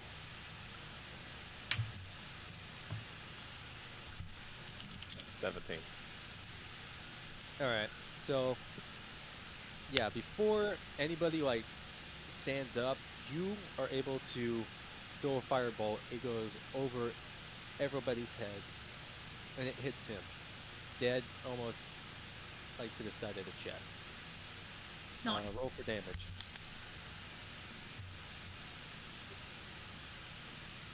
Gonna be 10, so you hit for 2 damage. Okay, so there's a +4 next to that. Did I need to hit that instead of that? Oh, you have. So yours was 17 plus 4. Because you just clicked the d20. Yeah. So if I would have hit that one. that's Yeah. what it- Oh, okay, okay. I hit the wrong one, but okay. Yeah, so you're 17 plus 4. Either way, I feel like the action would still go through. Wait, so he didn't roll a damage of 2? Or am I reading this Yeah. straight? Okay. I don't know I only half know what I'm doing on this one, so I don't. Alright, so yeah, you rolled 2 damage. Yeah? Yes. Just making sure that I'm getting that number. So yeah. So you hit the same one that Ash just fought. And he definitely staggers back. He's still kinda on his feet. He kinda like bounces on his froggy feet. To this point he kinda bumps into the froggy boy behind him. Let's see. And it is actually his turn. So he sees the woman jump up, because he was about to eat his dinner. The woman comes up, bashes him over the head. Another dude fires something across the room for him. But I think he's a little bit more angry at the moment with the stick. Come at So- you bastard. So he was going to just eat this nice little morsel that was on the ground, but he's actually going to just try and bite the shit out of this woman who is now standing right in front of her. Fucking heavy armor, though. Yeah. Alrighty. Also got the shield. Alright, Reagan. Does a 10 beat your armor class? No. Nope. So you see this frog. He looks like he attempts to try and bite you, but he kind of misjudges the distance and just bites kind of in front of you, and he kind of topples over. But he's kind of still standing there. He seems to like try and re-steady himself. And then the second frog actually now is going to move around the first frog. And let's see, roll for that. I'm attacking his buddy. Yeah, no, he actually ignores you, Reagan, and he has had his eyes on this pretty little princess, still basically sitting there screaming. Oh my lord. Children. Alright, so he's going to attempt to swallow this tasty little snack. She has,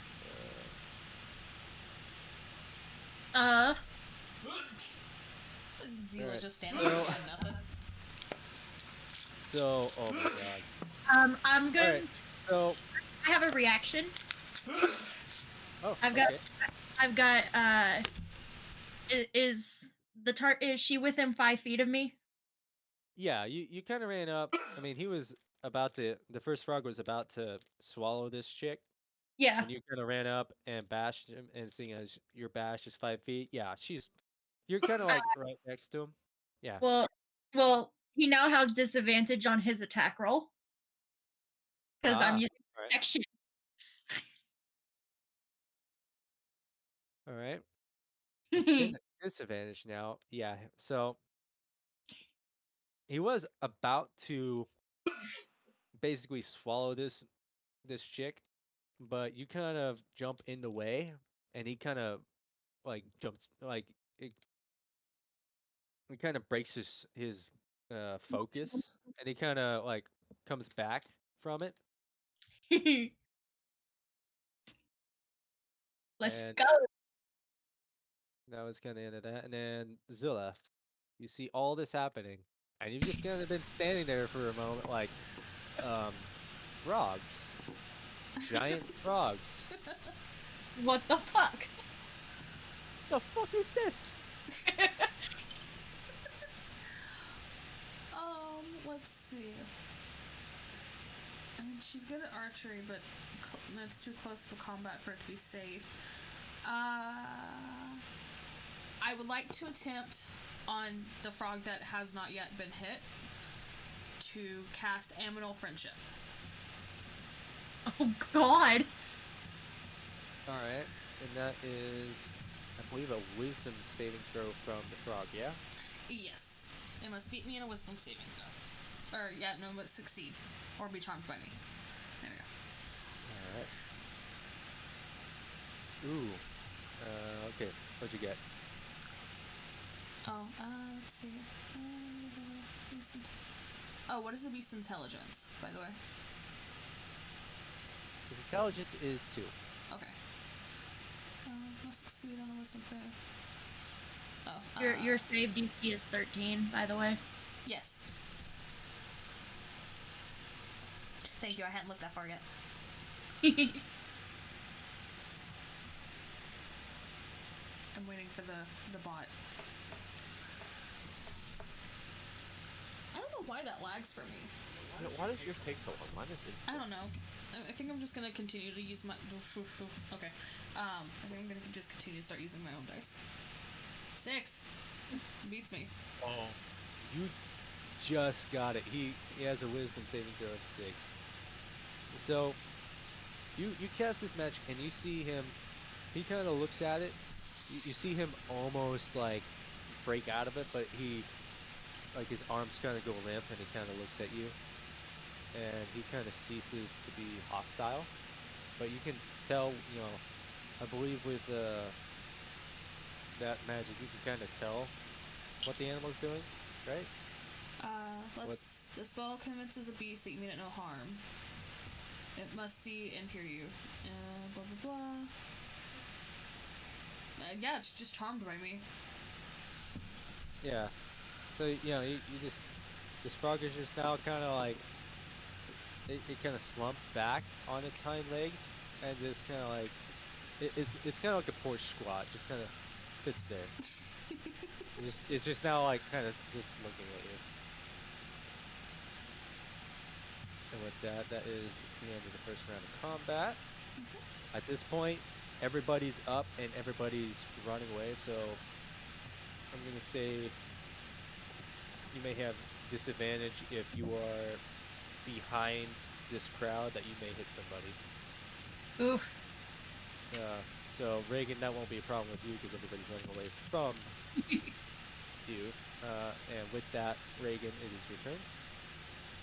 And I'm going to hit the same one again. All right. And along with this, might I add, you do hear the boat, the horn again, but it is pretty sharp, higher pitched horn blares. And when Okay. this does happen, the deck seems to almost glow red around the underlining of the floor. Oh god. And at this point, you do see 2 knights suddenly almost come out from the walls on either side of the pillars that hold up the covered area. And they step out, and they turn over, and they look at basically the frog, and they kind of ready their weapons. Okay. And they have. Are they hot? No, they are more like animatronic looking. They don't. You get like human vibes that went into the creation, but the proportions of them, So like golems? you can tell that they're pretty. Yeah, they're golems. Okay. But yes, they ready themselves. Am I good to go? Yes. So You're I- good with that. I rolled the 21. And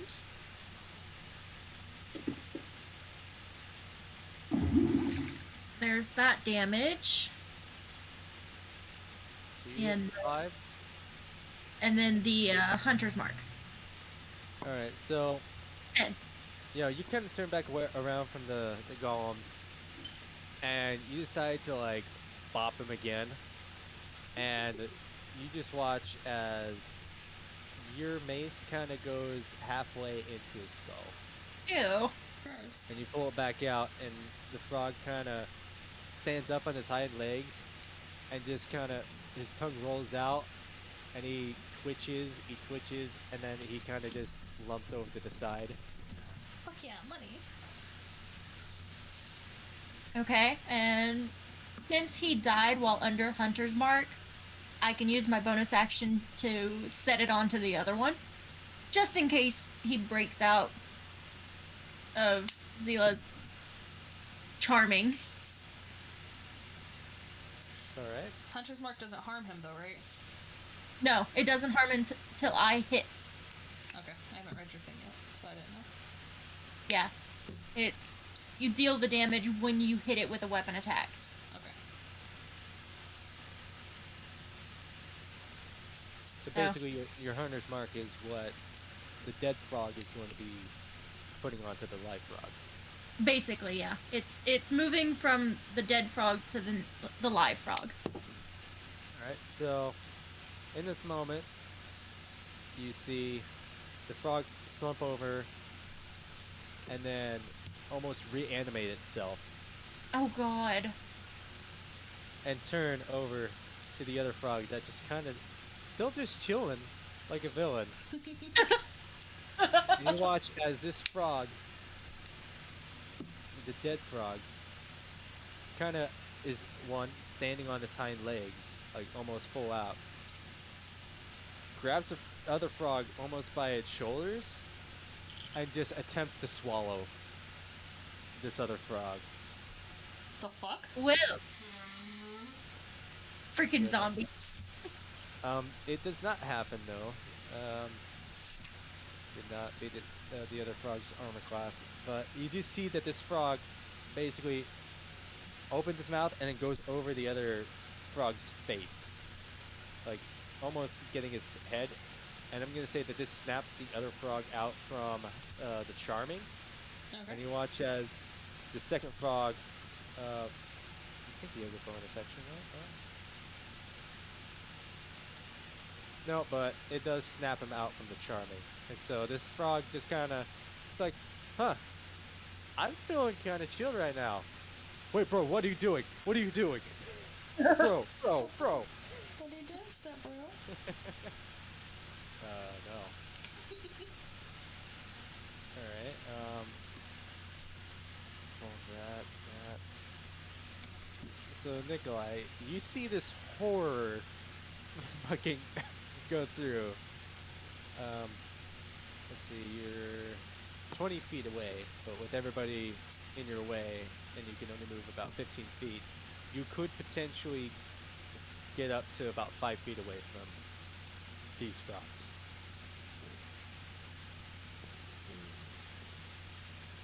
The question is, why would he get closer? Yeah, well, I'm 20 feet out. So there's probably still people in my way, correct? Oh yeah, at this point in the second round, people have stood up and they're running. Okay. And most So of I'm them are guessing actually they're- running towards you, because you're right about where the stairs are. Yeah, I'm gonna think them too. So probably if I go like 10 feet forward, I'm only 10 feet away, and there's probably nobody there. Or less people. You hope. Okay, I'll allow it. Okay.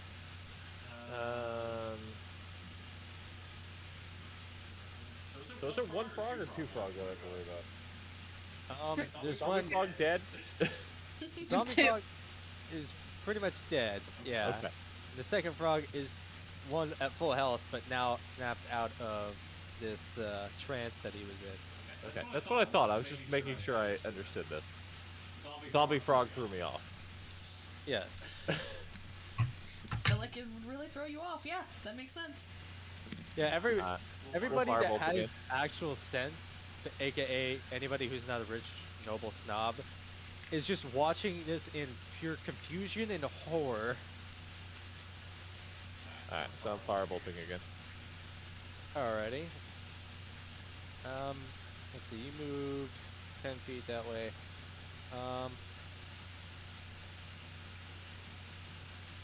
Yeah, but you have to. Are you aiming at the first or second frog? Because you have The to one beat that's their not armor a class. zombie. All right. Well, you have to first try and beat their armor class. So, D20? Yep. That's what you rolled right there. It's 17. Yeah, I was like, I think I did that. Oh. Okay. Yeah. So you get into a line of sight, like right in between these people's heads, and you fire a firebolt, and it does hit the second frog as he's kind of flowing around right into the like fleshy part of his neck Ugh. Ooh. for damage. And it does almost nothing. One. Great shot, But 1 damage. but when it does, you do see that the bolt almost like ricochets off his skin. It kind of does like a boing, boing sort of noise.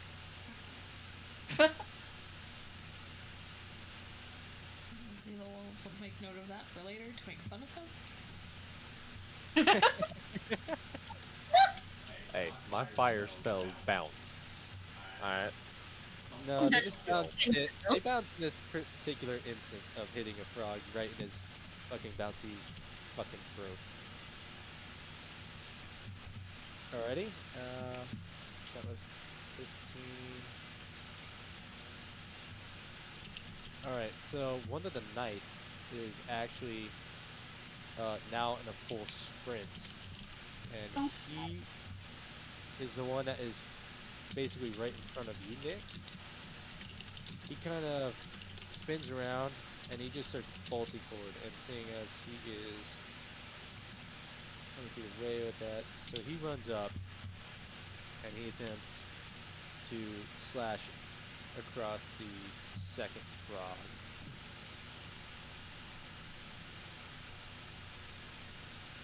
He gets, so he just barely misses with the second frog flailing so much.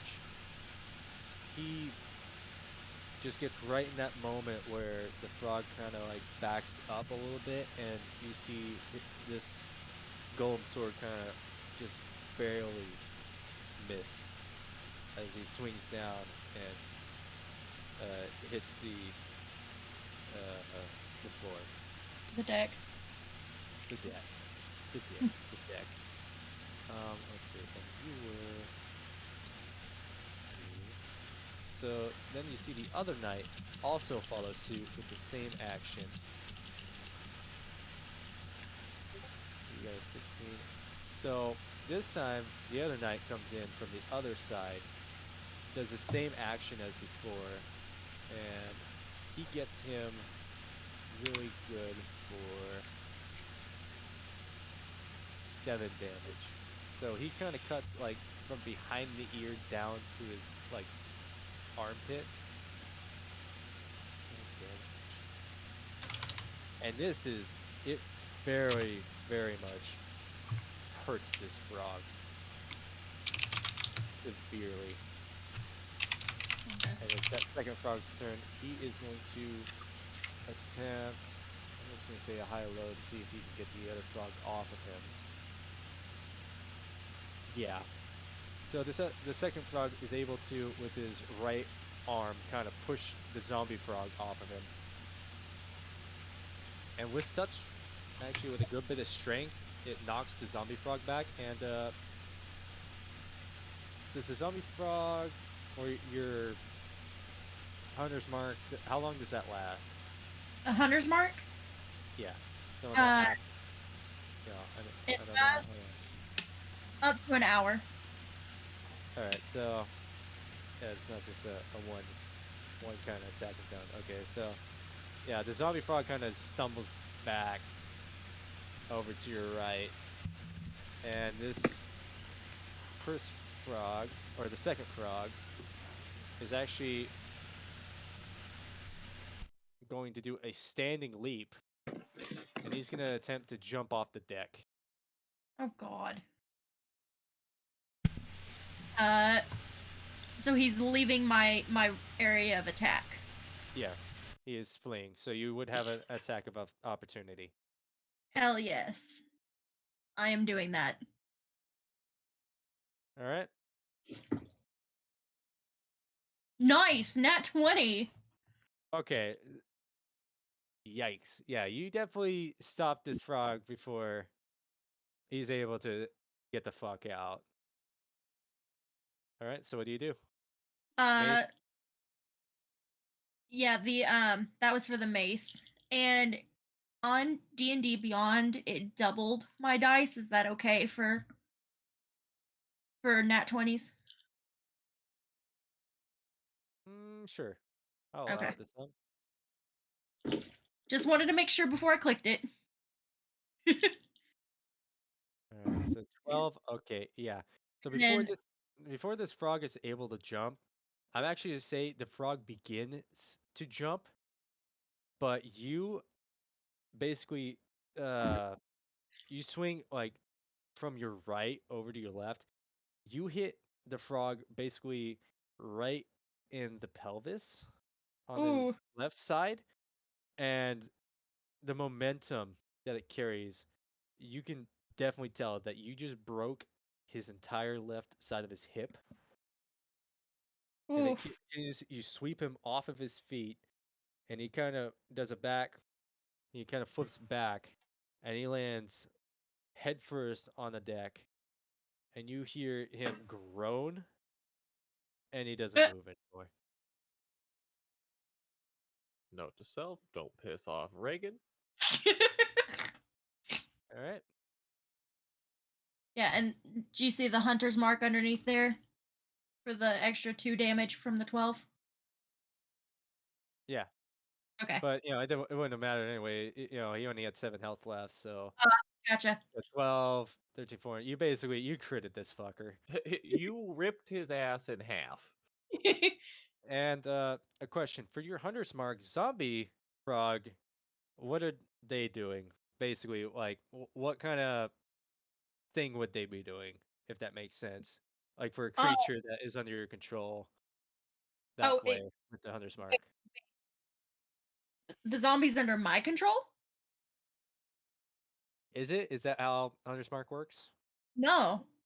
I was so confused about the zombie. I was fixing to attack it next turn. Because my paladin would not like that one bit. Even though it's your hunter's mark that brought it back to life? Hunter's mark doesn't bring back zombies. It's just it's an extra 1d6 damage.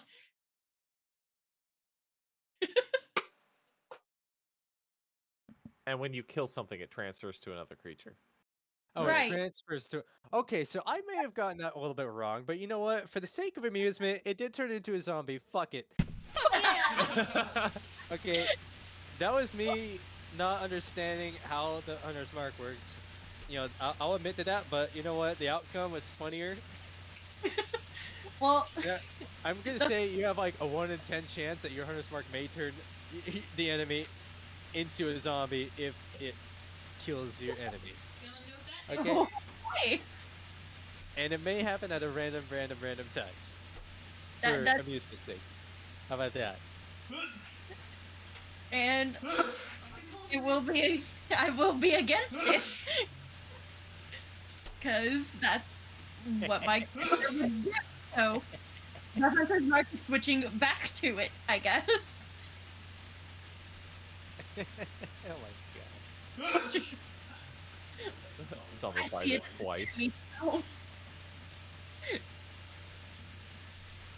But I guess that's my turn. So, Oh yeah, shit! I forgot something when you woke up. oh god. Too late It now. was it was you all woke up thanks to the Mace of Warning, Yeah. which gives you advantage on initiative rolls. In addition, you and the companions within 30 feet can't be surprised. Well, but it still kind of worked out in the same way. Yeah. So, these are the That's why small things about being a DM that's just like, oh yeah, I forgot about that. I should have looked into that a little bit more before I started this. And Hunter's Mark, those sorts of things. I need to not. I need to do more than just glance over them. it happens. But, anyways, um, yes, the zombie frog. Yeah, he's still here. And let's see. What's he Um, doing? let's see. It was 13, then it was. Alright, so now it's Zilla's turn. Alright, so. Okay. Zilla, you watched fucking Reagan just smash this shit out of this frog. It is dead now. And the zombie frog kind of like is a little bit flailing back, but he's like now kind of recentering itself. Okay, 2 questions. 1, is there a bunch of people in my way, like in front of me? Yes, it's still the second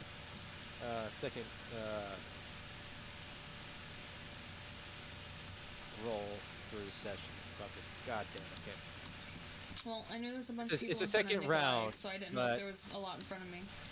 Yeah, the second round, and seeing as you were over near the benches, yes, there are people running in your path right now. And is little dumb rich girl still standing there screaming? Oh yes, she hasn't Oh, God. stopped. This may scar her for the rest of her life. Yeah. You know what? I'm gonna roll for that. Oh god.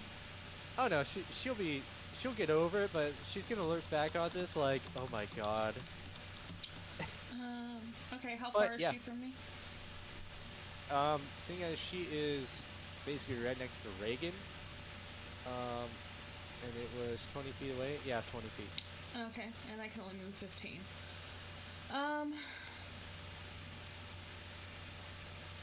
I want to move my 15 and try to holler at the girl to get her to stop screaming and get her away from Reagan and the fight. Alright, roll a persuasion for me. Where the fuck is my dice? I moved it when I went to get chalky milk. Hey, milk. Put the Master Chief in the soda. 17 plus 1, 18. Alright, so hearing you just bellow out, what do you bellow out? Like, what do you yell at this girl? What color's her hair? I'm gonna say she's blonde. Oh my Okay, so I'm gonna yell out Rich Blondie. Like, I'm gonna be mean. It's a child, get her attention. Alright, Rich Blondie, like, you see this girl go from scared, confused, and clearly freaked out to, hold on just a fucking second. Hey, it worked. Nobody dares just call me a Rich Blondie. She kind of whips around. So you have her attention. Come here and show me what you're gonna do about it. Blondie. Ooh, okay, I'm gonna have to have her roll. Oh, d20 to see if she is mad enough to do that. No, she's not mad enough to do Damn it, she's that. stubborn. Yes, she's stubborn. But she did whip around. She's now kind of looking at you like you did not just fucking say that to me. But I think that she's still a little bit like her legs are still shaking enough where she's like I can't exactly say that for a second. But you, I cannot. How dare you?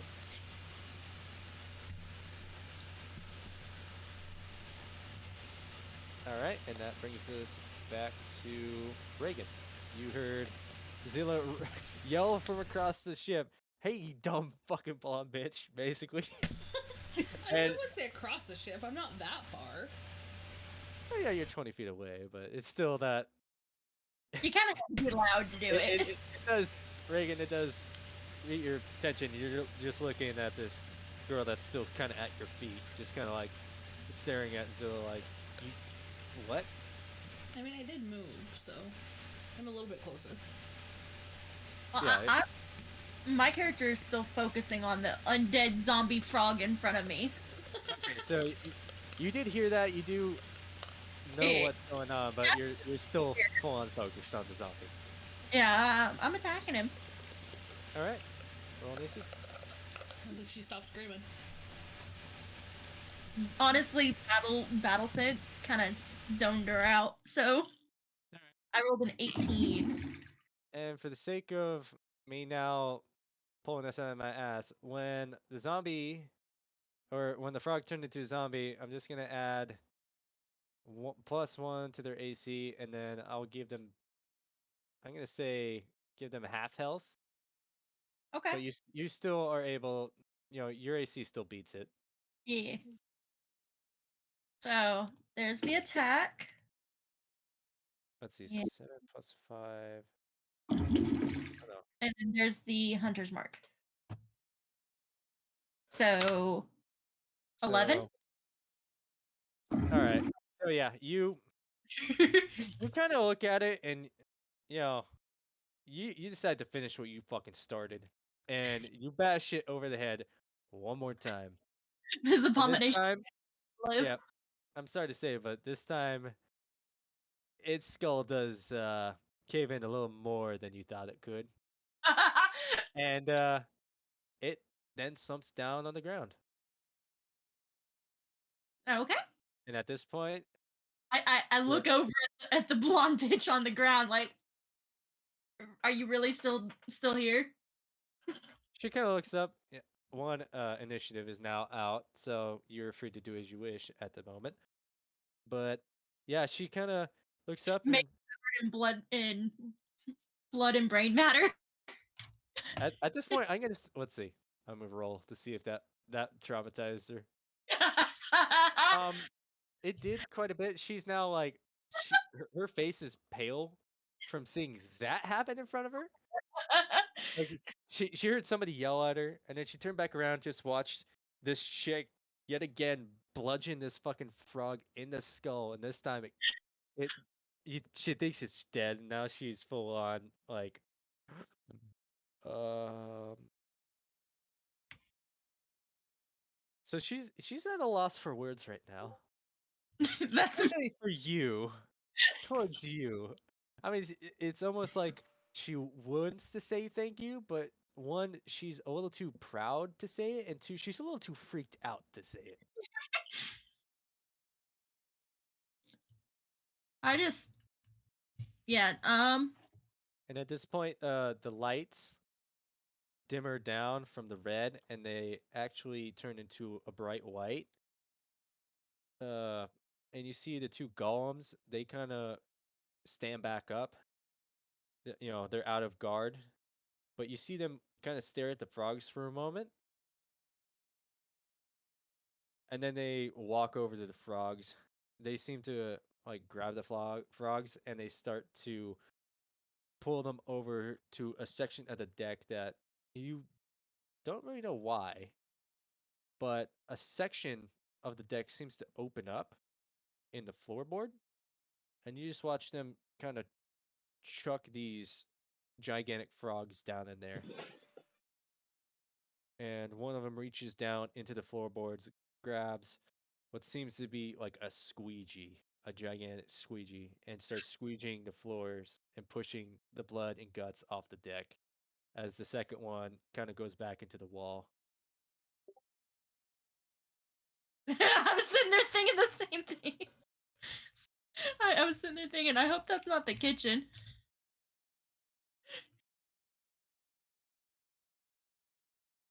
Does this happen often on this boat? Apparently. Oh. Well, Wait, you hear the blonde chick? Oh, this uh, this is my first time. This is this is the first. You watch as another older man kind of comes up. It's like, this doesn't happen very often, but it's still unnerving. You watch another guy, one of the normal glass citizens, just fucking laughing his ass off in the back. You fucking rich folk can't hold your shit. They're just frogs. What? Frogs. I just shrug and say, well, the problem's taken care of now, and walk off. Back to clean my armor and weapons. Yeah, I'm glad I was just distance. Now I'm not covered in blood. What time is it? Can I go back to bed? Yeah, it's like 3 o'clock in the morning right now, and okay, so Nick, if you go back to the cart, you notice that Gwen is still pretty much fucking just. Yeah, I was gonna say, is Gwen okay? Yeah, I did have a roll to see if he would actually wake up, and he didn't. He didn't. No, he did not. Good, at least He's somebody fucking gets a good night's sleep. I guess. But anyways, so the rest of the night goes fairly peacefully, and I'm going to say that the rest of your trip goes fairly peacefully until you finally pull into what seems to be a white sandy beach on the side of this river. On the Don't side of it, there are. Rest. Sorry? Don't forget to do a long rest if you used anything. Oh yes. Yes. Do a long rest. You know, get your hit points back, get your spell slots back. But yes. You pull in. It's almost like a small beach on the side of this river. You know, there are people out there sunbathing. A couple of them drinking some fancy looking pina coladas, maybe mai tais. You know, a lot of them are just out there sunbathing, playing in the water, and a lot of them do look pretty prissly rich. And at the end, what the fuck? Am I bleeding? Maybe, I don't know. Where the fuck did that come from? Anyways, you guys pull into the docks, and everybody starts unloading the carts and carriages. At the end of it, another man comes in with the blue and red uniform. He gives you guys a stamp, and your marks disappear, and he asks for the 2 silver toll. Zilla. Is there a discount for saving people? They're saving people. What? Wait, you, hold on. You think you're heroes or something? In this day and age. Wow. Anyways, 2 silvers each. Again, he holds his hand out. Gwen, of course, is already kind of reaching into his coin pouch. Zilla. Right, sorry. I was too I was lost in thought for a moment because I'm like, why didn't they ask for payment before the you know what? Anyway, It's because, frankly, you would know this, that if you aren't able to pay afterwards, then you're put into slavery. Yeah. Basically, they put you into the red and blue suit, and they make you work it. sorry, thought strippers. All right, put on the red and blue coat jacket, and then work that ass. Put it on and then take it back off.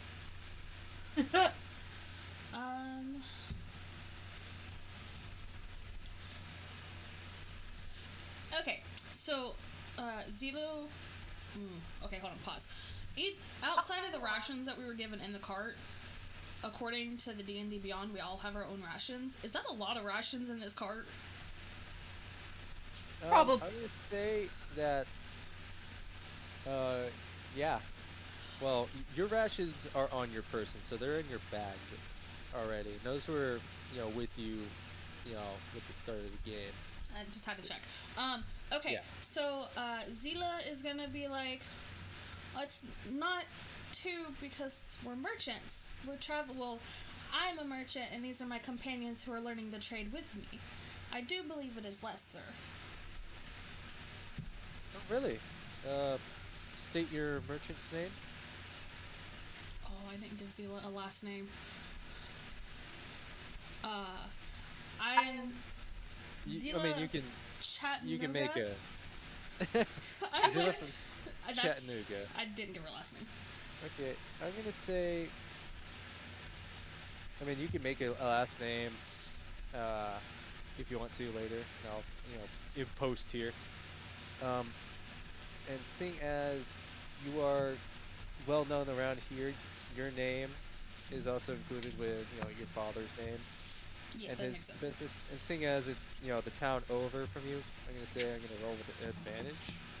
Okay. So yeah, this guy kind of Zilla.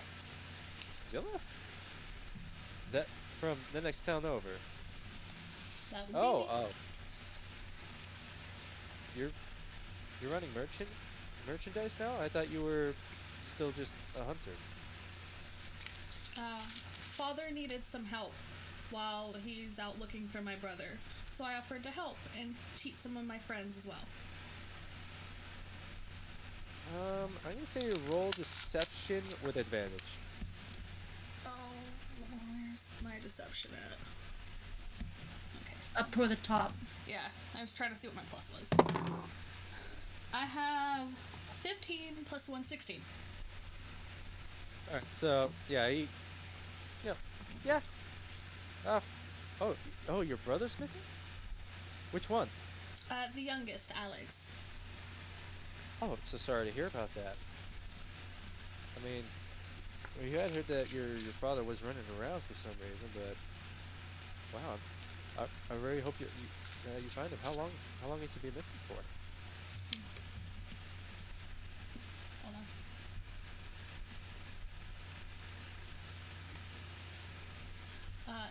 Not long, just about a month's time. Oh, I see. Well, I can talk around within our little community here. I mean it's mostly our kind of enforced enslavement of not paying community here. But yeah, I can let all my other coworkers, enslaved coworkers, know to keep an eye out for him. Yeah. Anyways, let's see, 2 coppers from each of you. So 8 coppers with 2 horses, 1 carriage. So yeah, that'll be 9 coppers. Zila pulls out her money bag and she'll pay for everybody. Oh, Thanks. Alright. well, thank you. So, Alright. And 9 copper? everything's in order. Yep. Okay. 9 copper. Because you had basically a coin per horse and a coin per the carriage. Cool. Alright. So, all right. Everything's in order here. And like he kind of glances back. Is it like, yeah, you got carp go. Well, I really hope everything goes good for you. I really hope you find your brother.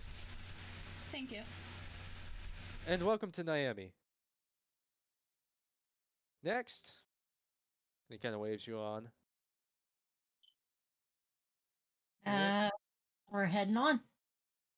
All right, so it is, morning time right now. You can either do something in Miami or continue on. Yeah. I don't care either way. We were given a mission. We don't have a time to hang out in the vacation hub. Maybe on the trip back. Yeah, maybe on the Alright. trip back. Because Yeah. right now, So- even Zila wouldn't see it as an opportunity. So yeah, you kind of move on. I'm gonna say that you guys use your rations for this day. Um, you kind of blast through. I mean, yeah, it's pretty to look at, but as you kind of go on, you do see that the once capital of uh the Kaken Kingdom is showing its age, but you do see that there's a lot more new construction due to all the tourism coming through. But other than that, you do make it to the road. Um, and I'm gonna do a small montage again because blah blah blah blah blah. Montages with rhyme. All right, so the first day, you get through the road. You know that it is Zilla. It is a 3-day trip from Miami to Chattanooga. So, seeing as you're starting from Miami, you know, a rest stop that is kind of close to the river that you use for trade. There's a nice little. It's basically a nice little camping spot right off the road. And I'm gonna say that you make it there without any issue. I'm going to say, Nick, high or low? He says hi. All right, so good for you. Nothing really happens during this night. I mean, you guys all pull in. Glenn helps set up, this tent, and it is a bit strange. You watch Glenn kind of pull this tent out of this backpack that he has, and then he kind of walks into the tent. And he doesn't come back out of it. And the tent seems a little bit small, even for, just a single person that's, his size. Harry Potter tents. Magic. That's what I was thinking too. I didn't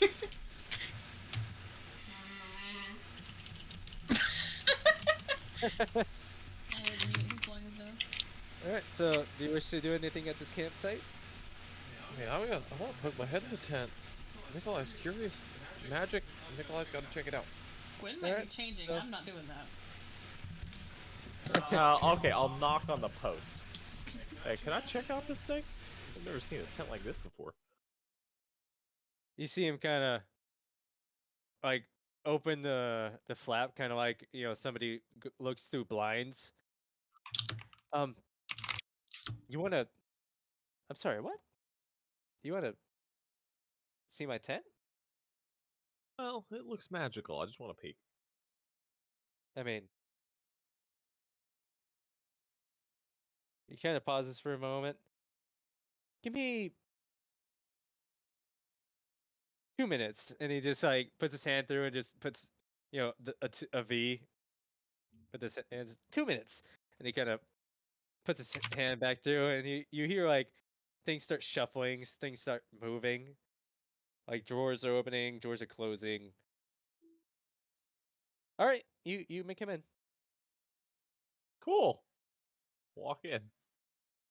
All right, and yes, it is just like Harry Potter. It is a much larger tent on the inside.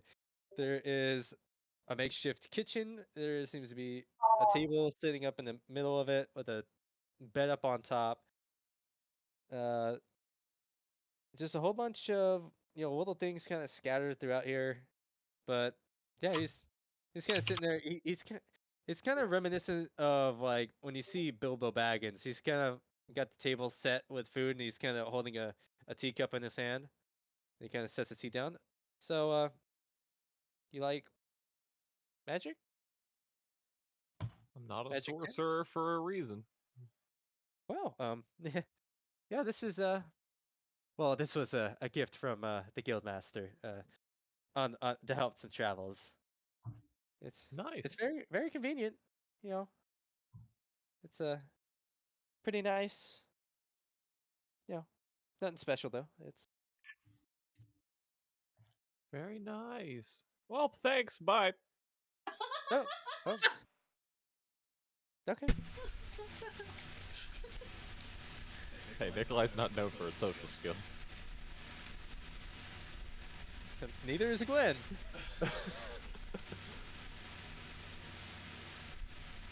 So yeah, you two ladies just watch Nikolai kind of go into this tent that's a little bit like he has to like almost bend down just a little bit to go into it, and then he kind of like comes right back out. I just wanted to see it. He didn't have to clean up first. I was just gonna poke my head in. There we go. 5th time's the charm. Right.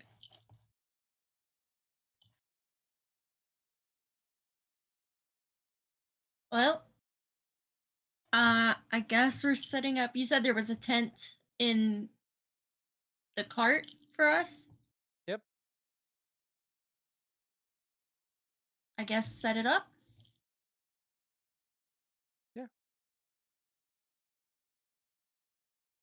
Is it magical on the inside?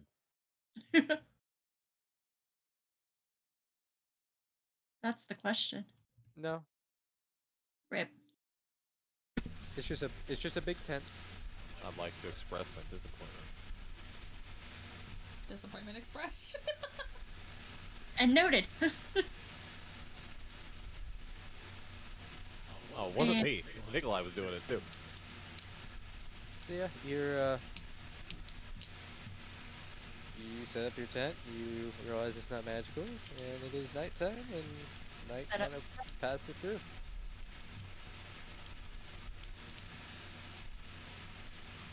And we sleep, I guess. Yeah. In the morning, you wake up. You may have breakfast. Most likely just rations, and you continue on your ways. Let's say maybe about if you left at about 8 o'clock, you meet with the cornerstone of the river that leads to Chattanooga, about 10:30ish. There is a nice little winding road that accompanies this river that also has you do see boats coming through from time to time. There's not a lot of more people on the road. You see more boats than you do see people traveling, in carriages or, even just on horseback. Fair. And you do get to another rest point. I'd say about there. So there's another nice little rest point, and I'm gonna say this time Reagan, high or low, or Ash, high or low. Low. You lucky bitch. Nothing happens on this one either. Yes. First He's time so doing. damn good. Alright, so yeah, you guys all set up your tents. You all have a nice little, this time, Gwen kind of like looks a little more awkward. He puts up his tent. He kind of is just like, "Hey, I'm just gonna go in here and hope that nobody asks to come inside just to walk right back out." We're good.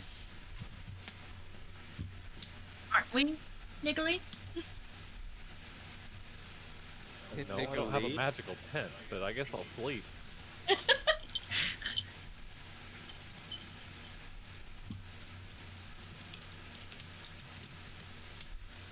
Good.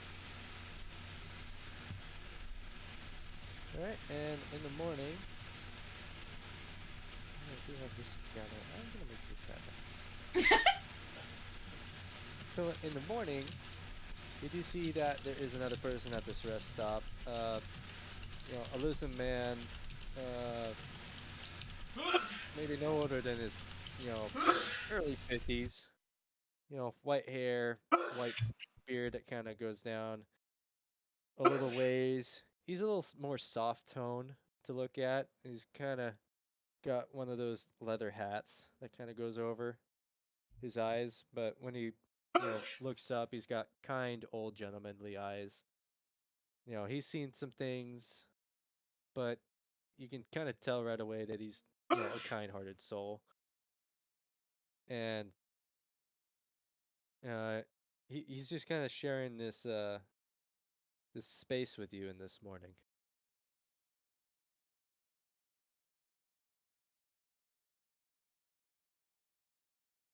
At this point, I'd say maybe he's, he made himself a little fire, and he's got a pot on it, and it seems like he's cooking something up in it, maybe some beans. And he's kind of looking over at you guys. He gives a wave or two, and he seems like he's just kind of sitting there cooking. I'm gonna wave to him and then go back to fixing, I guess, breakfast rations. He kind of looks over at you, and you watch as he actually gets up, and he brings his pot with him. Excuse me. Yeah. It seems like you folks are kind of eating nothing but rations. I mean, I only came in just last night, but I haven't seen you guys make even a hint of a fire. You you want some beans to accompany your rations? I may have made a bit too much.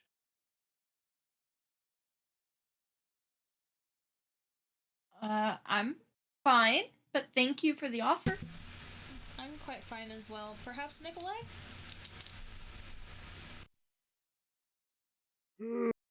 Good. Oh, Ow. I see. I can But say at this point, Gwen does Paul. He comes out of the tent, and he seems really surprised by this. I'm actually gonna roll. Okay, so he does not see it. Uh-oh. So, I'm gonna give it to you. You watch as Gwen kind of comes out, and he seems like he was in kind of like a night robe sort of deal. He kind of came out. He's kind of holding a cup of coffee with a nice slight smirk on his face, and he kind of stops. He looks at the man, and you watch as he just immediately turns back around, goes right back in. Well, Somebody's that- not a people person. Who? Sorry.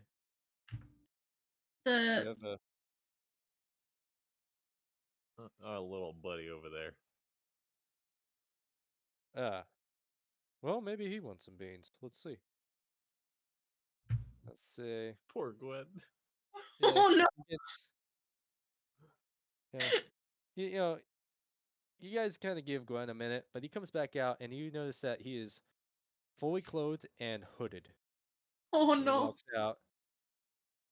Hi. Is there anything I could do for you? Oh, hey there, little buddy. Was just wondering if you wanted some beans to go with your guys' breakfast this morning. I seem to have made a little too much for myself. Uh, oh, beans? Yes. Yeah. Are they? What kind of beans do you have? Oh, just normal baked beans. Oh yes, that would go brilliantly with my toast this morning.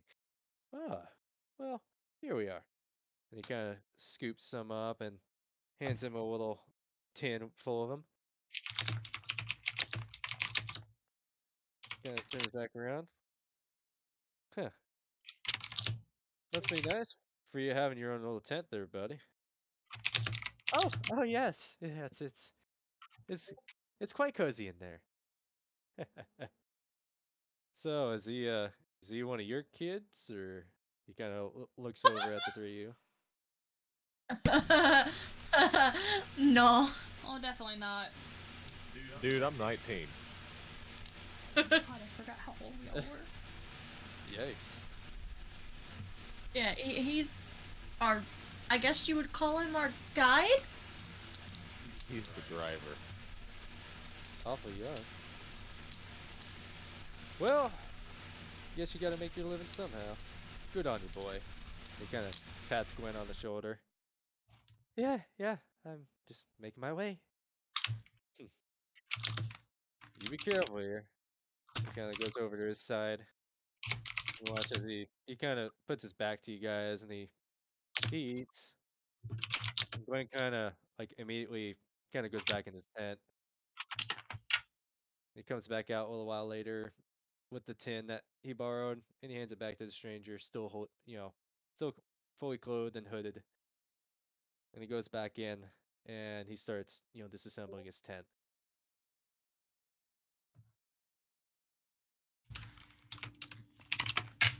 Okay. Finish breakfast and get ready to move on, I guess.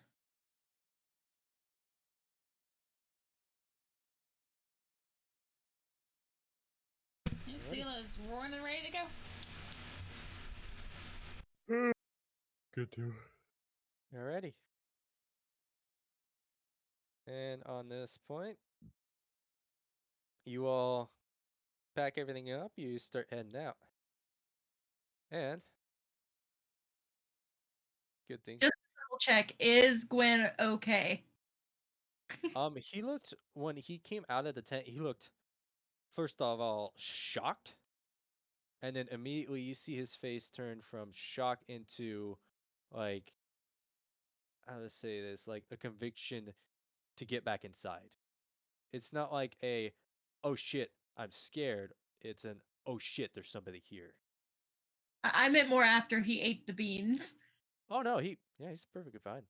Okay. It's just don't be gassy as fuck. Yeah, he might have to poop later, but he's fine for now. Okay. All right, and at this point, Zilla, you know this part of the road fairly well from this point on.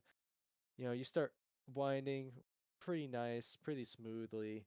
I'll actually throw up a picture here, kind of. This, Ooh. just enough room for your cart to get through. It's kind of like a one-lane road. The trees start covering up. There's a good bit of shade. It's not too hot, not too cold. There's still a nice breeze that blows through. Just a wonderful day. But at this point, I am gonna say you hit a certain point, which would be this point, and there's a path off to the left that uh actually kind of basically cuts, and that would be to you known as the splitting trail. And basically everything on the right of this trail and the left of the road is your guys' hunting ground for Chattanooga. So basically, looking at the map, there's a river that kind of humps to the left of Chattanooga, and everything that kind of goes left and up of that river, that whole forest area north of Chattanooga is basically your guys' designated hunting grounds. So that makes sense? Yeah. I pulled up the map. I was looking with you. Yeah, so basically, you're like, oh, yes, I know exactly where I am. Right at the edge of my hunting ground. Now everybody make perception checks. Oh god. Oh god. Thank god it's better than the one it almost landed on. Yeah, I got 19. I'm okay. I think I spot it. I'm perfectly average.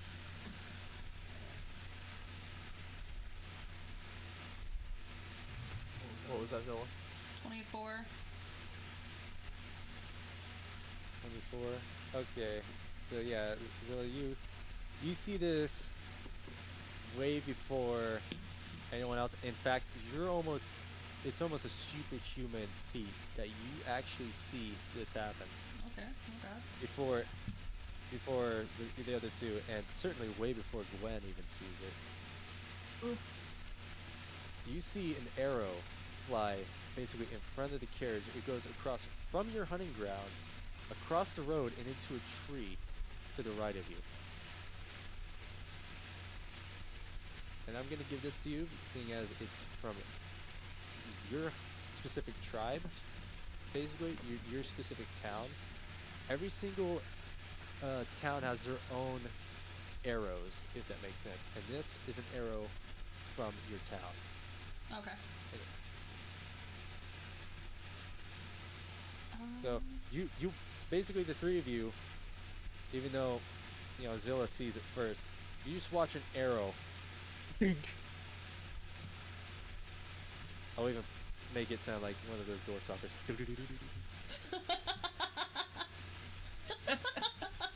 I almost want to put on my headset mic and go to one and then turn it off and like flip it. But I'm Oh like, my lord. Oh my god. So yeah, you all see that.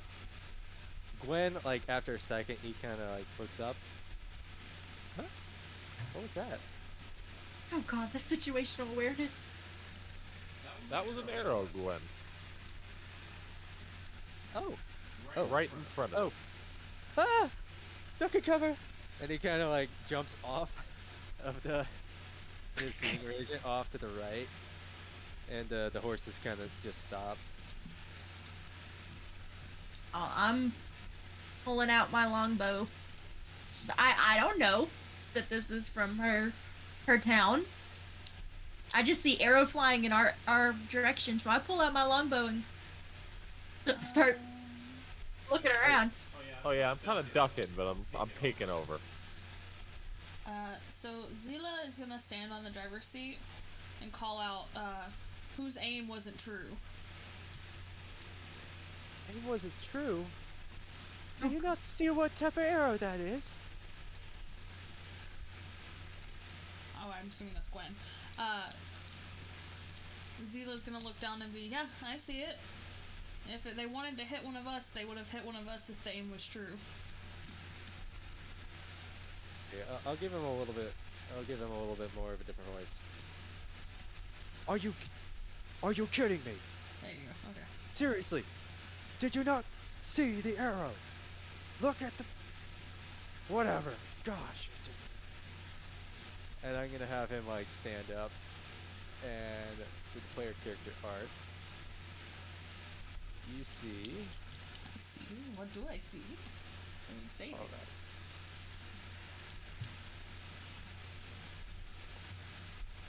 A striking young man come out. Zilla, you would know this as your older brother Simon. Oh god. And he kind of wraps himself around a tree. And he's just looking like, one, a little bit frustrated.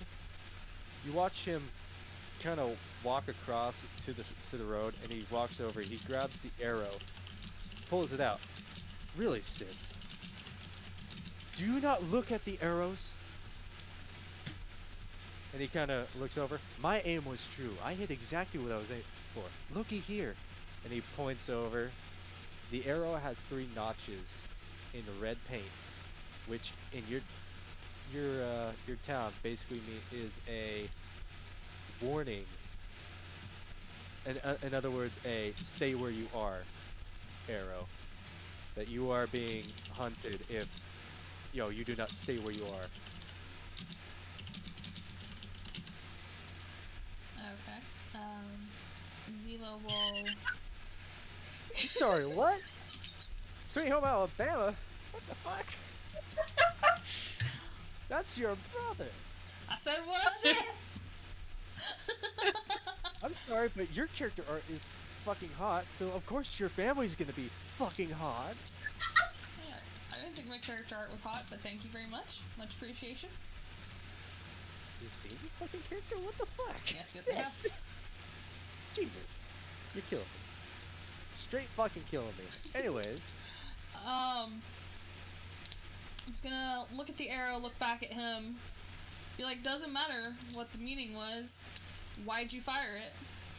You off scaring people now? It's to get your attention? And didn't need your attention. Oh, You're killing me, sis. So you finally came back home, huh? I told you I'd be gone for a while. I'm just traveling through. Oh, just traveling through? Okay. First off, who are these people? Yes, I'm referring to you. You with the long face. Well, the woman in the obviously clinky armor is Reagan. That's a woman? Tis. I wave. Hi. The small, cowering one that looks as child is Gwen. You know each other? Oh, I see their resemblance. Oh, yes. Oh, yeah. Hi. And the other is the sorcerer, Nikolai. So, He kind of like gives you like a nod too. He kind of looks back at Gwen. He's like, "So if that one's female, is this a boy?" He's acting very feminine, and it bothers me. What? Oh.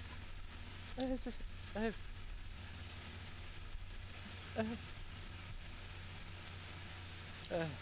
give up. And he kind of gets up on the back up on the cart. So, are we going then? Zilla? I don't know. Are we going? Are you just gonna what? Travel through home?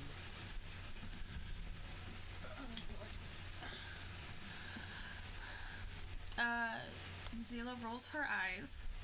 No, of course we'd stop for a bit, but I wasn't expecting you to be off flinging arrows at guests. I wasn't flinging arrows at guests. I was flinging arrows at you. There's a difference. You did the same stupid crap to me when we were younger. Especially when you started using the bow. My god. You could hear hit the side of a barn then. But whatever. Zilla, I need to. We need to choke. We need to talk. We need to choke. What? We need to talk. Jesus Christ. Nikolai. Yeah, that's your guys' relationship, yeah. You summed it up in one yeah. Yeah. glad I could help. He kind of like motions you down. It's like we can walk along the hunting path. You know,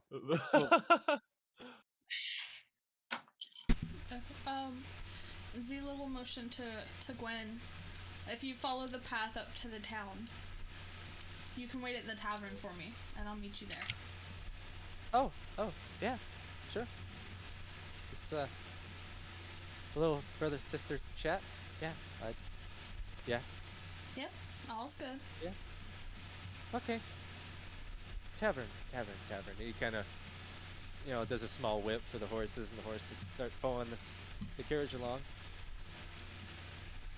All right, so out of game, I'm gonna ask you guys, when you guys are separated, do you want me to pull you away from each other, aka pull you out of voice chat into the DM's office, so that only you hear what your character hears, or do you guys care? I don't care. I don't either. I'm good with whatever. Whatever you think's Jesus best. Christ. People fucking kill me. You're the master. Make a decision, god damn it. We did. We told you to make the decision. Yeah, you're the master. I don't mind staying in the group chat together. Yeah, I don't care if we're all together. Okay, fine. We'll do it all together. We'll go on this magical journey together. Even though we're not. Even though you're not, we are. Just us, not you. Or you. But this character and her. Don't get that confused. Fuck off. Alright. So, the two of you start walking, your guys' normal hunting path.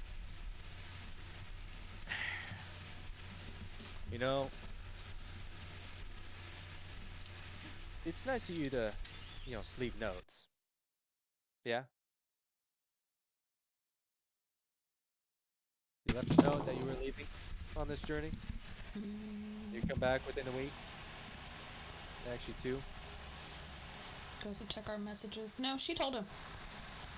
Yeah. Yep. Yeah.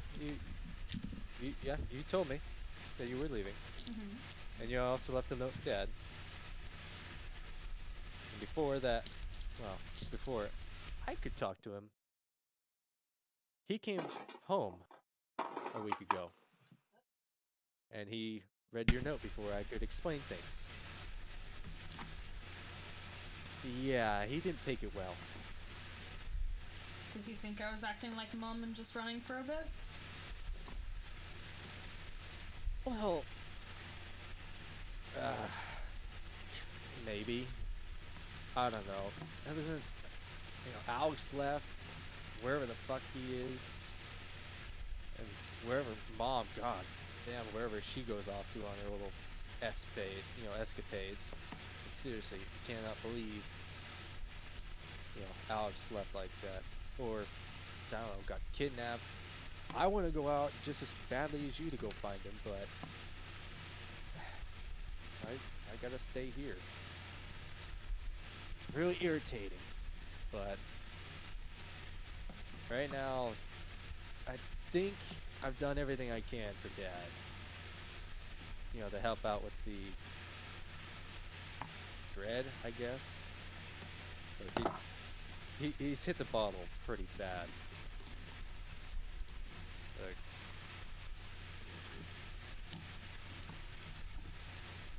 I'm kind of at my wit's end with him. Well, if you leave too, imagine how bad it would get. Yeah. So, of course, I'm not gonna leave. It seems like that's our family curse. It's just everybody gets up and leaves. Except for me. I don't know. Maybe it's Mom's side of the family that over extending, courage to go out and do things. I'm sorry, I just don't have that.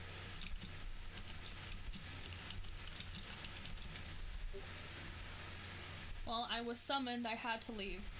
But they're helping me to look for Alex. Yeah, and so is Dad. He's been doing that this whole time. He has far more connections than you. He has a lot more experience than the both of us for tracking people. And my God, you could have, I don't know. Well, what's the big plan? You and those other 3 people? You're just gonna go off and find Alex? We have no idea where he is, what direction he decided to start walking. My God, he's only 11. He's probably... I don't want him to be dead in a ditch somewhere. But, well, it's been 5 weeks.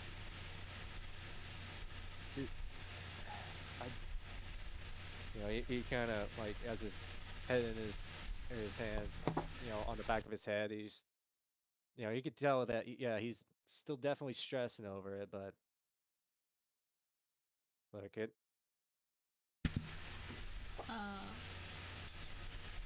I've done everything I can to keep Dad from running off. Tell him that he came home empty-handed. He's called everybody. He's gotten everybody out there looking for Alex, but seeing as it's already been this long, everybody's already pretty much losing hope.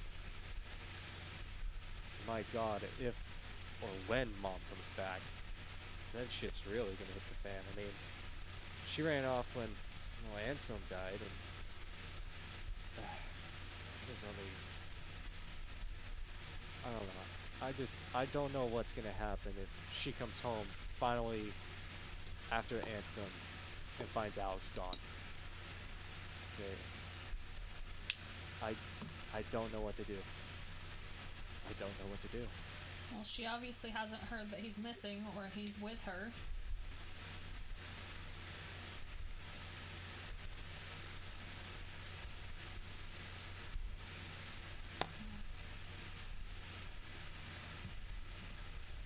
But it's not just us looking now, and it's not Dad's connections.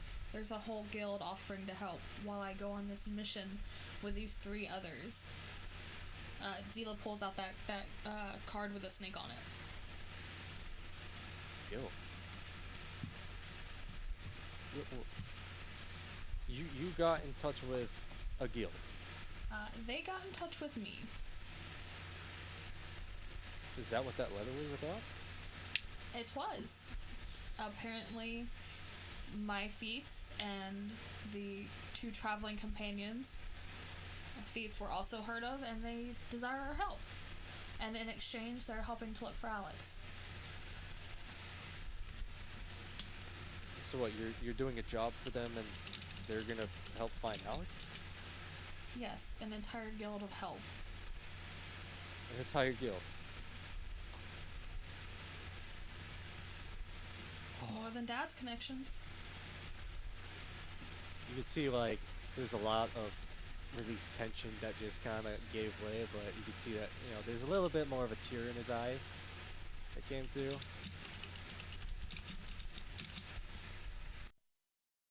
My God, sis, you're something else.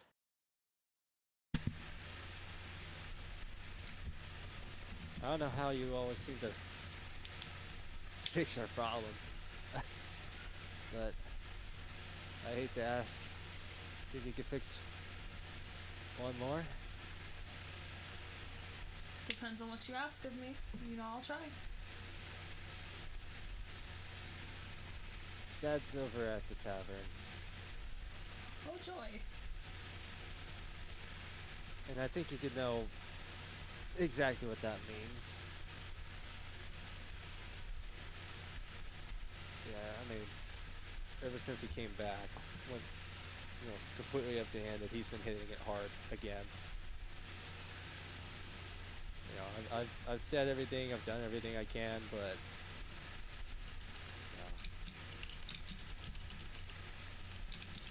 I don't know. You've always had a better way with words than I've ever had, so I hate to ask. Do you think you could talk to him? Well, I have to head that way anyway for my traveling companions, and the young child-looking one is quite experienced with drunken people, so I'm sure we can handle it.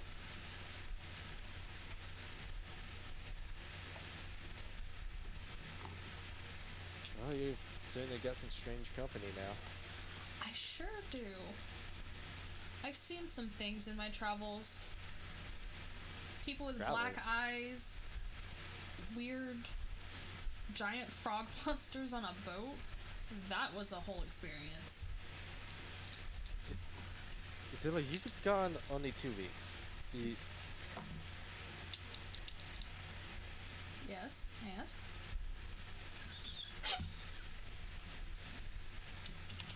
What kind of adventures you having? People with black eyes. Really? That's okay. I can understand the frogs jumping on to a boat. Yeah, I mean it's a rare occurrence, but yeah, that happens. But really, Zilla, people with black eyes. That's the best you got. I Come on. don't know how to explain it to you.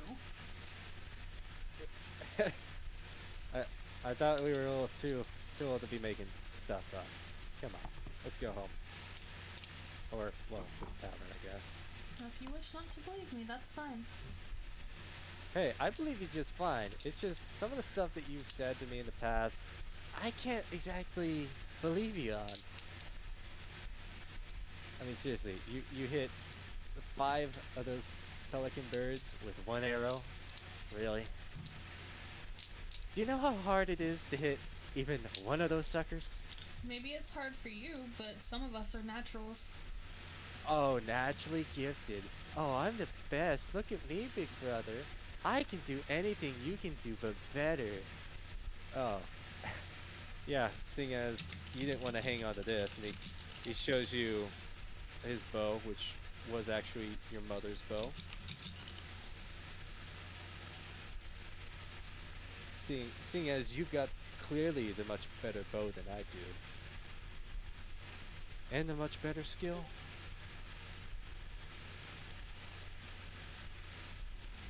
he kind of stops and he kind of turns around and he kind of looks you in the eye. And it's good to have you back, even if you're back for a little bit. You know. So it's always good to be around you again.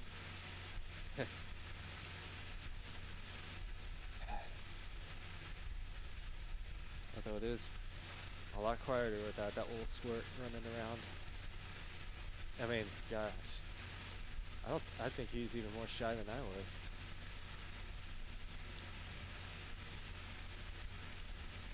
Even though he doesn't say much, Alex could make a ruckus. Sure could give us a run for our money.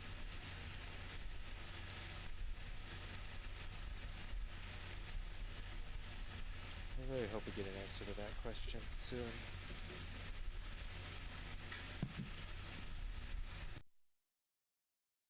Alright.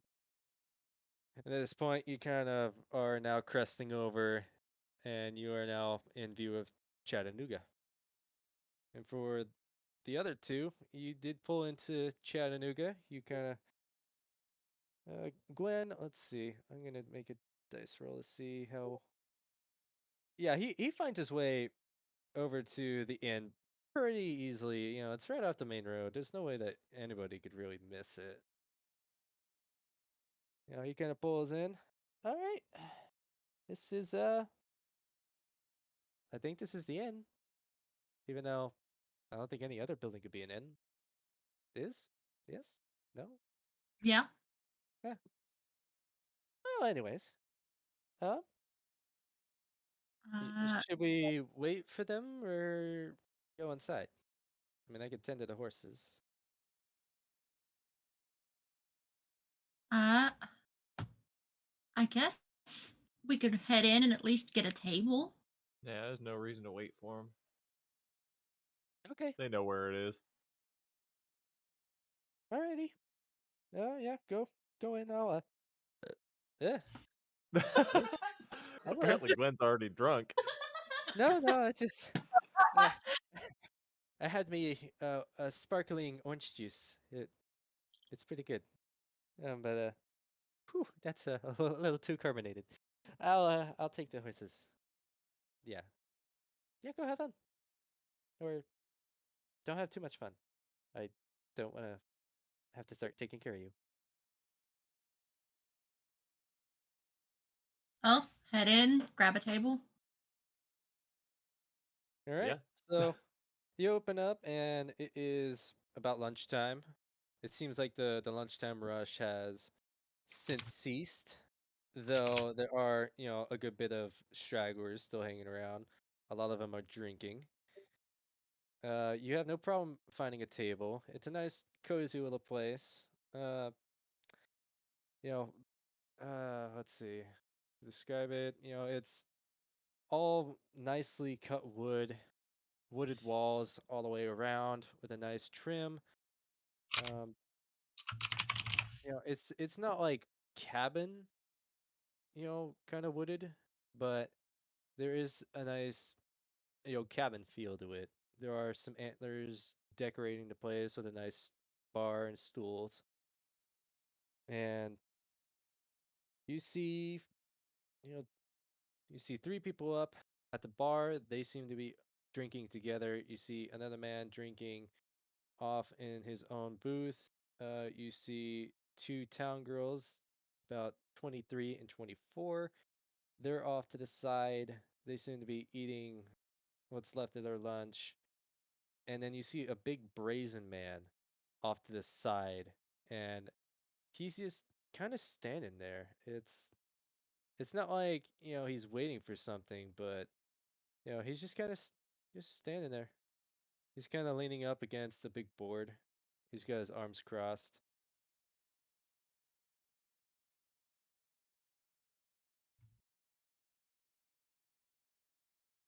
But yeah, Yeah. you find the table just fine. Okay. And you grabbing a drink, Nicolai? I'm guessing. Get a mead. So at this point, you do. I actually roll a perception check, the two of you. Okay.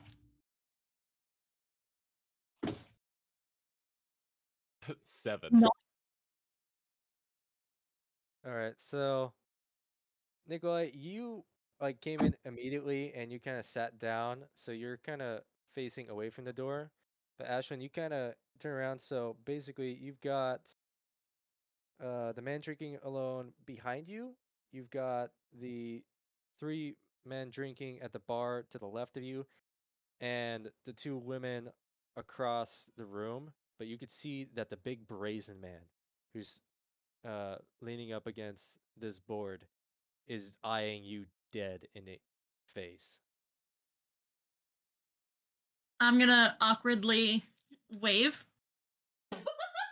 You watch as he kind of straightens himself up.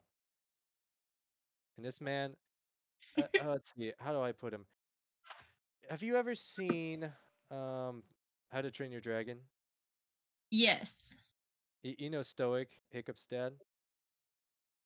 Oh God. He's this big, hunky dude. Big beard. Oh boy. And, he starts slowly walking towards you, towards Oh your God.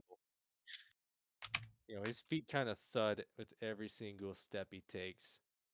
So he comes up to your table. He kind of turns his body to kind of face the table so he's able to get a good look at both of you.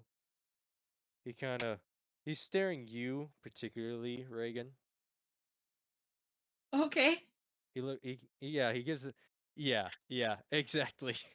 Okay. Just without the Viking cap and the armor, but pretty much exactly like him. Oh He God. he looks over to Nick, and he looks back over to you, and then he slowly puts his big arms on the table, and he kind of leans down a little bit. He basically kind of crouches down on the table, and he puts his head, right about your head height. Oh, hello. Hi. Can we help you? So you were looking for drinks? What are you having today? Got any mead? A maid. Oh, maid. Anything else? Just a water for now. Are we a maid in the water? Coming right up. Thank And then you. you see his nice smile just slowly but surely dissipate again. And then he just turns right around and then he goes behind the bar.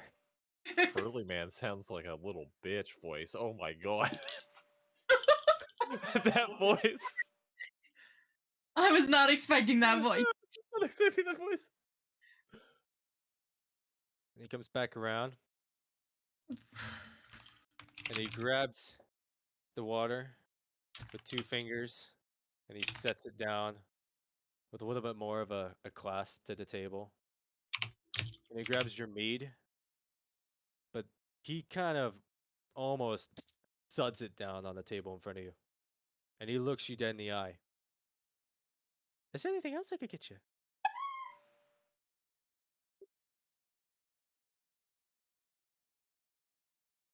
Works for me. Thanks, bro. Oh, anytime. If you need menus to look at our food selection, I can bring this out to you. Uh, we're currently waiting for one more in our party to show up. And Ooh, he kind of like puts his hands together and like, fishes his fingers together like that weird like ooh, kind of deal. I don't know how it's hard to do like emotions when when we can't exactly see each other. It's really hard. I wish we could do this like in person because it'd be so much funnier. Oh, you have guests? Oh, other out of towners. uh, she it seems like she's originally from here. Oh, she have a name? Zila. Oh, our little resident hero. Lovely girl she is. I Yeah, she's been gone maybe. Yeah, I haven't seen that face in a while. Nice that she's coming home.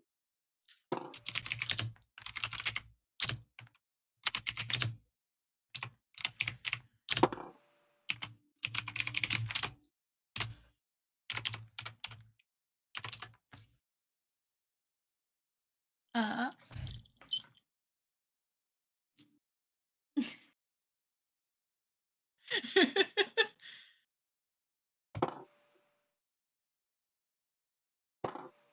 Big man with a little voice. Yeah.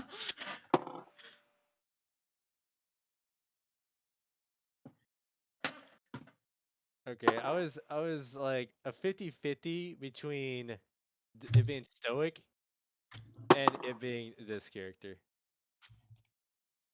Yeah. Oh. Hi. Yes. Uh, and I was gonna make him have a low voice. Hi, how's it going? Oh my god, yes. But I rolled and it was stoic.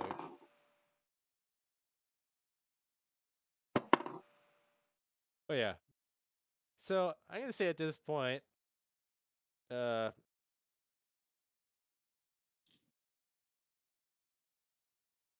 Please tell me Zila walks in.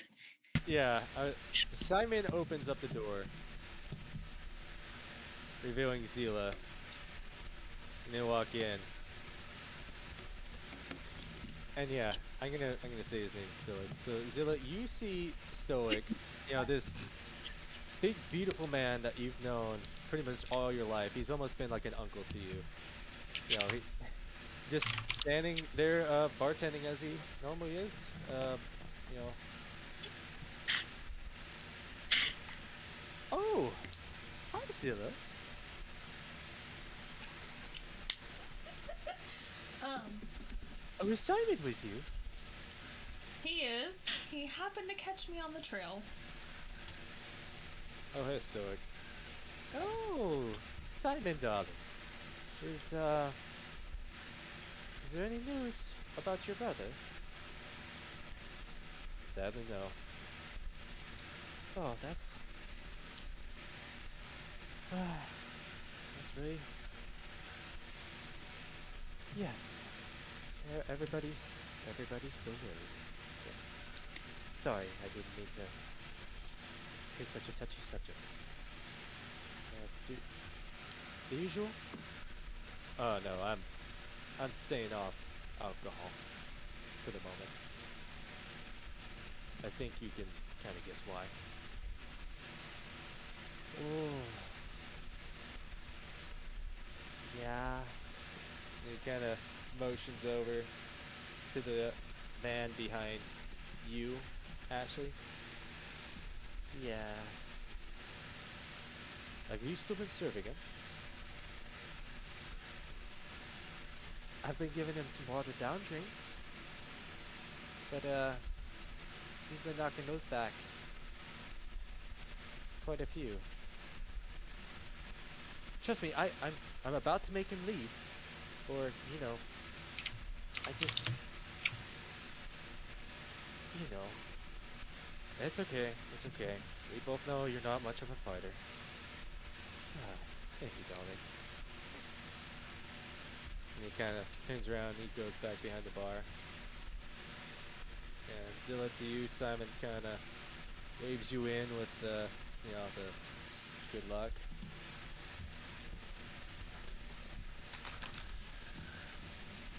Okay. I will first look at Stoic, and because he's brought my friend's drinks, obviously. Be like, has anyone brought in fresh deer to serve? Oh, fresh deer. Oh, yes. Little Lennon came in. He actually brought in quite a nice little haul this time. So don't you worry, dear. Things are covered without you here. It's all fine. We do have many hunters. Besides our little superstar here. But gotten these two drinks. They say that they're friends of yours. Which is there anything I could get you? Not right now, but if you want to bring them, the usual house meal, I'd appreciate that. I think I'm going to have a word with my father. The usual house meal. Ooh. Oh, they'll love it. I guarantee they'll love it. And he kind of, you see his face kind of soften. Good good luck with your father. He's yes. He kind of turns around and he heads back into the kitchen.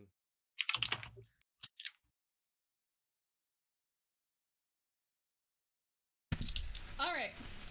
Heading over to father. Question: is his watered down alcohol sitting on the table or in his hand?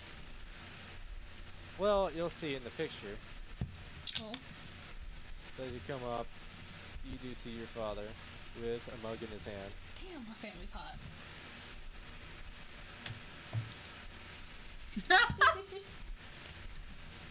And from here, you can even smell that he does reek of alcohol. Okay. Mug hand closest to the inside or outside? The outside, basically how it sits. So if you were to walk up to him, it would be in his right hand, and you'd be on his left.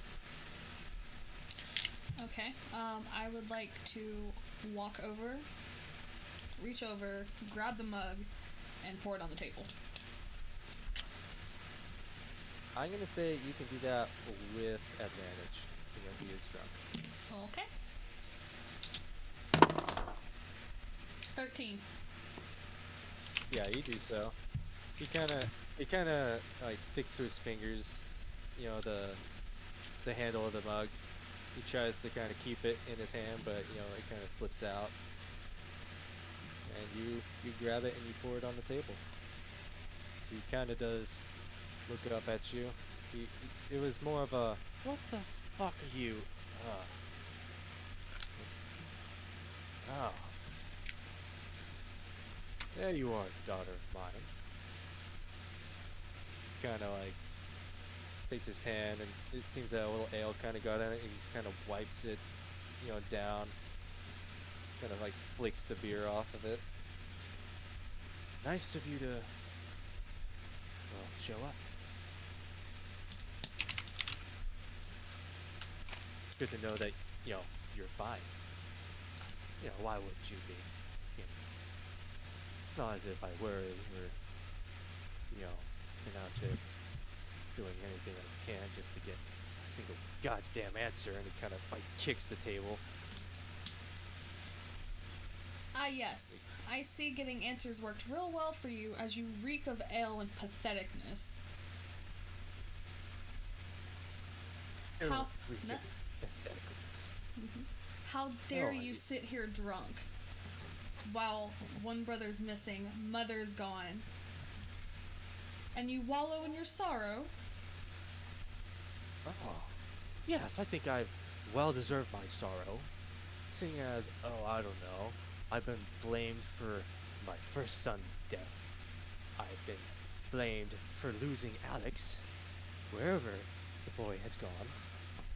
I've been blamed for countless other things in my life. And finally I'm being blamed for finally coming home after not finding a single damn thing. For not hearing a single damn word. And now, not only does your brother come in here and patronize me, but now it's you? Oh, I'm sorry. Little Miss Celebrity, Little Miss, I can do whatever better than anyone. I'm sorry I'm not the best father to you. I'm sorry that I've not been able to teach you everything I could. I'm sorry that I haven't been there because I had to provide for everything. I'm sorry that I can't find Alex, okay? I'm sorry. at this point, he's pretty much fucking verge of tears.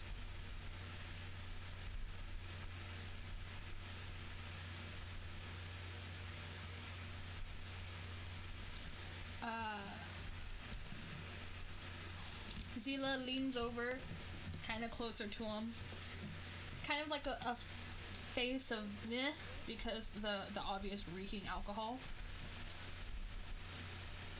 Well, hate to tell you this, but sitting here drunk isn't going to bring Ansem back, isn't going to help find Alex, and if Mother comes home, isn't going to make her any happier.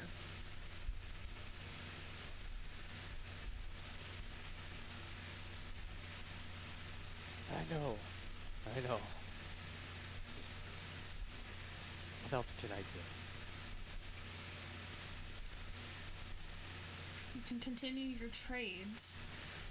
You've done the work. You've got word out that he needs to be found. Your contacts are looking. A guild is looking. People are looking, and he will be found. He could even be with Mother. But sitting here drunk is only going to help you push Simon away.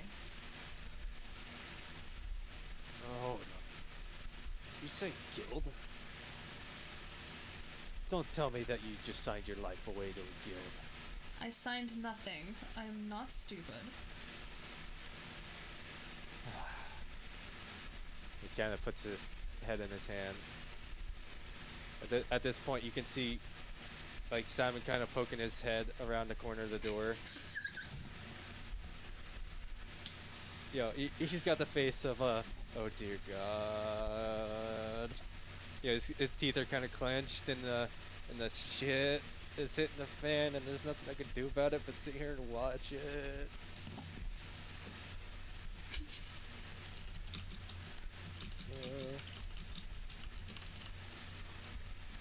And then around Simon, you see Glenn kind of come around, and he's just like, what are we looking at? Is this a... You see Simon, like, turn around, like, grab Gwen and just, like, pull him outside and close the door. It's like, this isn't for you. Ah! Rip.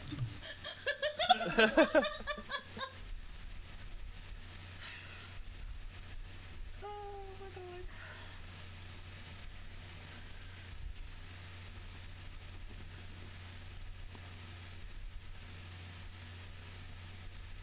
Where did I leave off? The fucking gifts are killing me.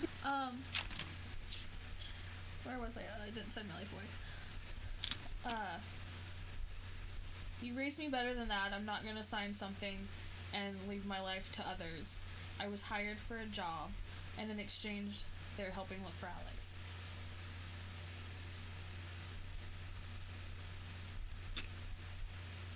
God damn. Yeah, but for how long? A week? Month? Until he's found.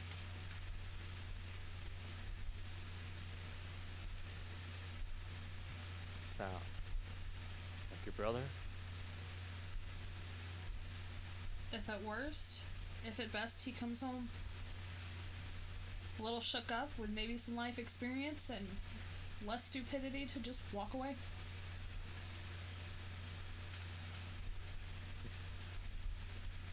Yeah.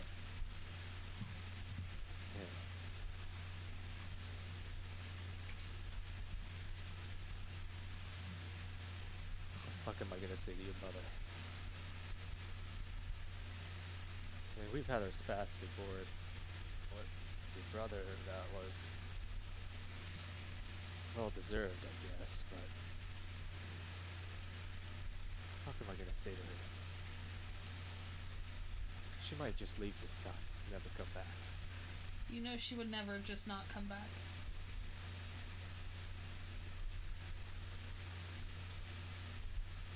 You tell her the truth. Alex is just like her and adventurous.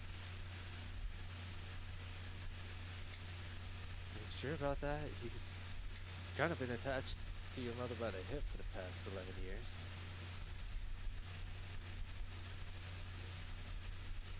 Out of the three, well, yeah, 3 of you now. I worried about him most. Simon seems to have gotten his voice a little late than most, but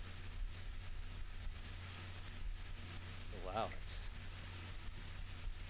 I don't think he's ever said a word. You really think this would be good for him? Life experience is good for everyone. Just like my first time hunting, and I decided a deer wasn't what I wanted, and I wanted to go against something bigger.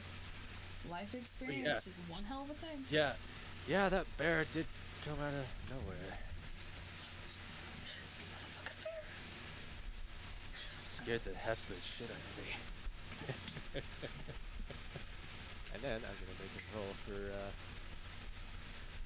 Oh, okay, yeah. So he starts laughing, and then immediately he kind of jumps up and he grabs his mouth, and then he runs outside, and you just hear him just hurl. And you could and you could hear Simon. Oh God! All my boots. Rip. Oh, it didn't get.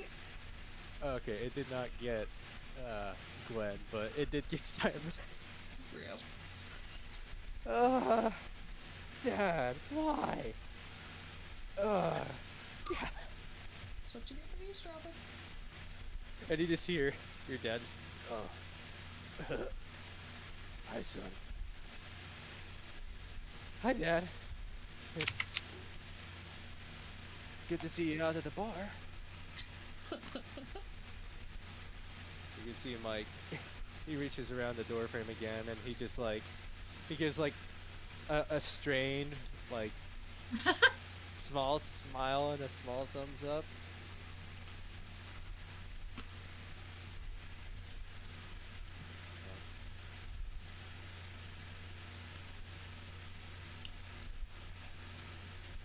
Yeah, he kind of does this.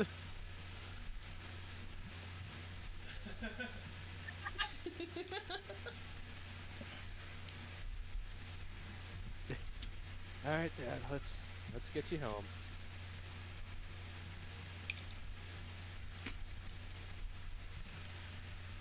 This time, Stoic kind of comes out. He's like, "Oh, he's outside." Oh, and he made a mess of my outside. Oh. I'll go get him up. But first, and he kind of turns back around. The house specials. Yes. He kind of turns around. Here you are. Here's for you and for you. The house specials today are deer loin steak with a side of mushroom garlic and potatoes. And I may or may not have got myself some garlic bread back. That sounds. Okay, I'll go get it. Yes. And you see him kind of like do a little happy sprint. You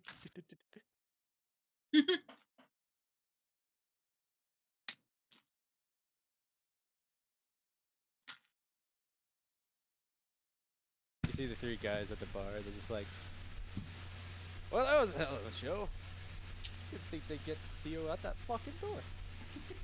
Yeah, well, his daughter kicks ass. Oh, you're telling me. That girl could fucking talk her way out of fucking anything. Well, I don't think so. Oh, yeah? Did you see what she did to that poor fucking elk the other day? What other day? It was just, a couple days ago. She's been gone for 2 weeks. You're fucking drunk. But did that happen? What are you imagining? Well, she did like 2 somersaults, and she jumped off a branch and like used it to like propel herself. And she didn't even shoot the bow. She just held the arrow, and it just went straight through this elk. Okay, now you're fucking bluffing. No, I swear. You're drunk, dude. Dale, go home. What? No, no, I'm not. Dale, you're drunk. Go the fuck home. Oh, and don't fucking slip in Theo's goddamn puke, okay? I'm not gonna ruin my good boots. And the two girls are just like, I think I've lost my appetite. Really? I think I could eat your bowl too. Really? Zilla, you get this sensation of like, oh, it's good to be home. Oh yeah, that makes sense.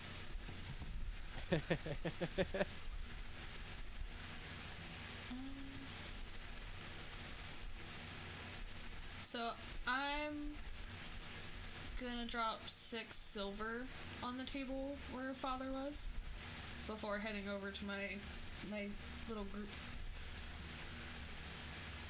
Still comes back with your bread kid. No, no, no, no, no, no, no, no, no, no, no. Zilla, Zilla, honey. Zilla, honey. he like gives a brief second to like, oh, here's your garlic bread. Here you go, dears. No, no, no, no, no, no. That's way too much. Here, I'll take one silver. Well, 2 silver for all the alcohol, but it was watered down. Oh, I wonder if I could break a silver. You know what?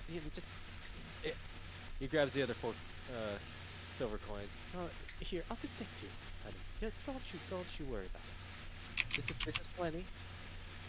And truly, I dealt with more drunks than you could handle. Or maybe not. Do you want to see? Shall we have another one of our battles in the kitchen? See how many drunks that we can handle.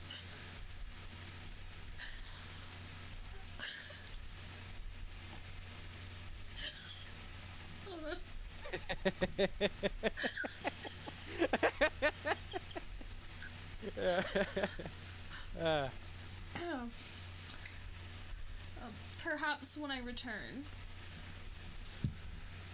Alrighty.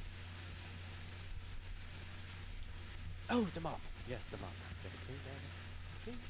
Clean that up. Clean that up. He kind of goes over to a little closet, pulls a mop. Clean it up. Clean it up. Yep.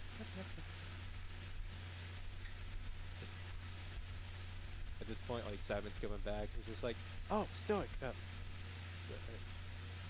you clean up my boots first? Simon. Why were you standing there? I didn't mean to do it on purpose. I mean, he came out so fast. I didn't have time to get out of the way. Ah, darling. Here you go. On your good hunter's boots. Thanks, Stoic. Don't you hurt. Get y'all clean, speak it's bad. Okay. Gwen walks in, is just like, is it me or? Huh? He kind of sounds similar to me now, doesn't he? I mean, I didn't think that he was scary or anything when I opened the door, but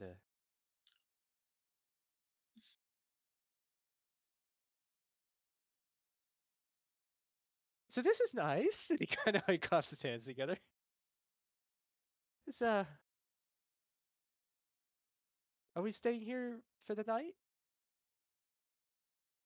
I'll look over at Zil. Are we staying here for the night? What time is it for us? It's about 12 o'clock. Like Moving over noon? to about, yeah, it's about noon, 1 o'clock right now.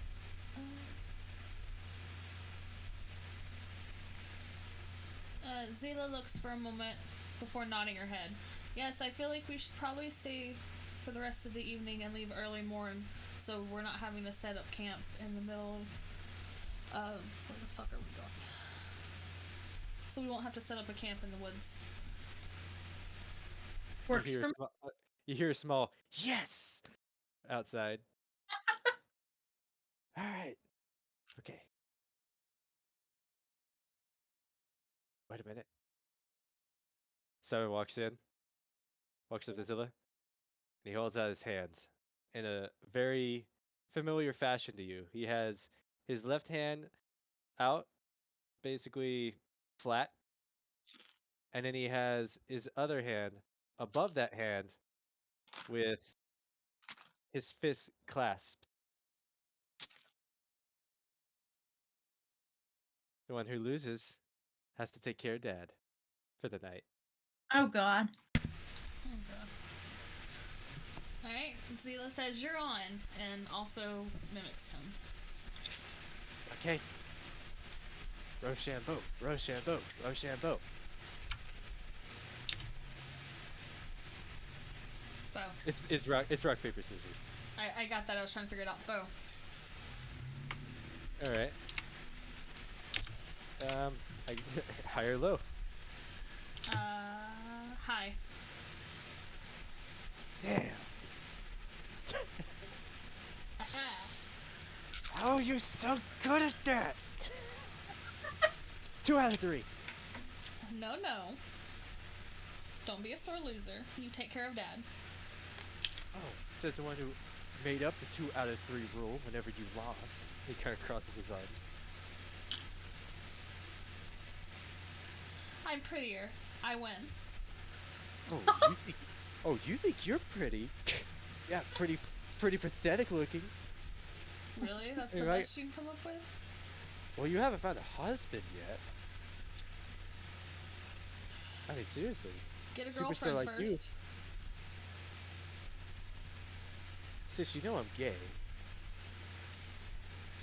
Me and Derek? And who says I want a husband?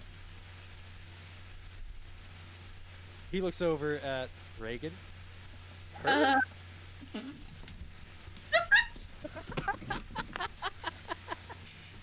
While I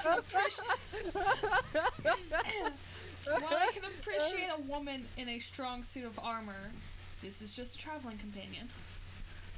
I was gonna say, I'm gonna raise my eyebrow like, really? He kind of grabs you by a shoulder and kind of like, shoulders to shoulder you, like creating a bridge with Reagan, and then behind him, it's like, is that you saying that you're thinking about that?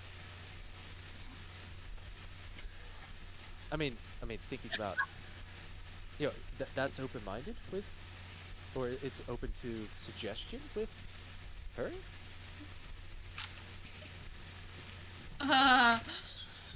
Or you're just looking for someone like that in general?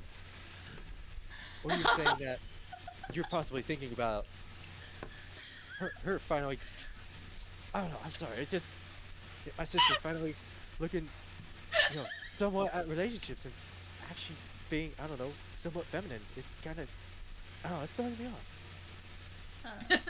Zila pushes him away. How about you stay out of my love life and I'll stay out of yours? Hey. Says the girl who introduced us. You wanted. Okay, yeah, I did. I wanted. What can I say? I don't know. Look, whatever you choose, I'm happy for you. And she gives a small chuckle. Just go take care of Dad. Yeah, fine. But I better win next time when you come back. We'll see. Oh, and yeah, you might want to stop by the house.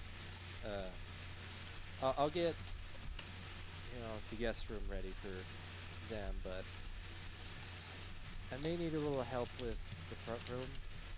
Dad has kind of made a mess of it. Zila sighs and shakes her head. Of course he did. Speaking of which, you better not have found any more booze. Oh shit! He kind of runs back out. It's like he kind of looks back up. He's just like, "Oh shit! Some of those bottles weren't empty. Fuck!" Dad, don't you dare touch those bottles!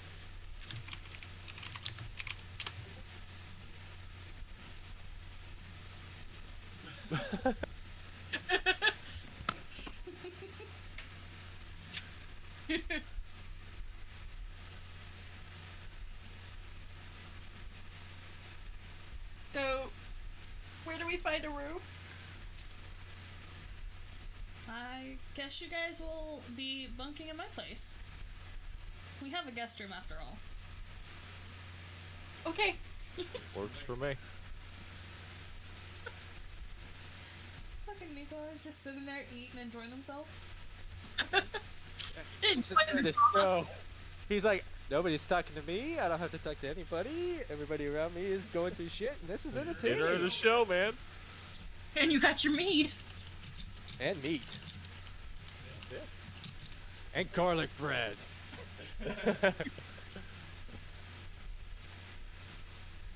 Garlic bread is fucking fantastic.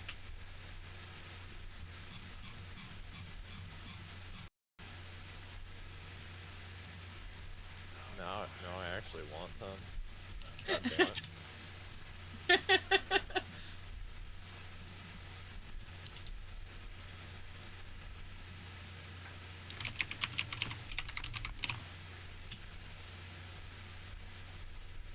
Alright.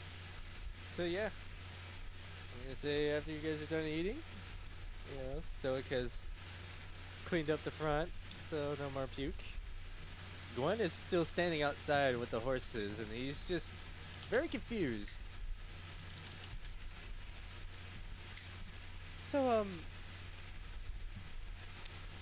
I was gonna go in there because I thought we were gonna be eating all together, but when I did, your brother dragged me out.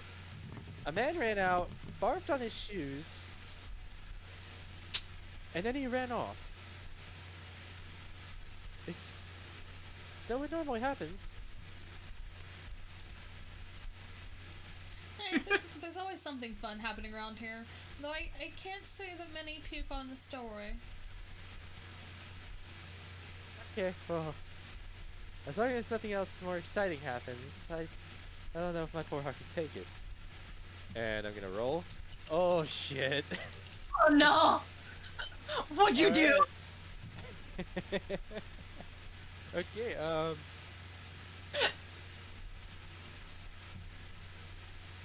at this moment, you do see one of your neighbors who's known for being a tiki torch lighter. Basically the man who lights the lamps at night. He's walking around, he's carrying the oil, and he's smoking. And as he takes out a cigarette, he kind of flicks it, and one of the ashes, the embers, actually bounces, kind of comes back and hits the oil, and then the oil catches on fire. Oh god. Ah! Oh shit! Oh shit! Oh fuck! And I just rolled high again. Fuck! Fuck! Oh god, it's spreading! Ah shit! Oh. Fuck! Fuck! Fuck! Fuck! Fuck! Well. Everyone else's perception? 15? Okay, everybody, and pretty much everybody sees this, and a lot of people are running over, just like helping to like stomp out this oil fire.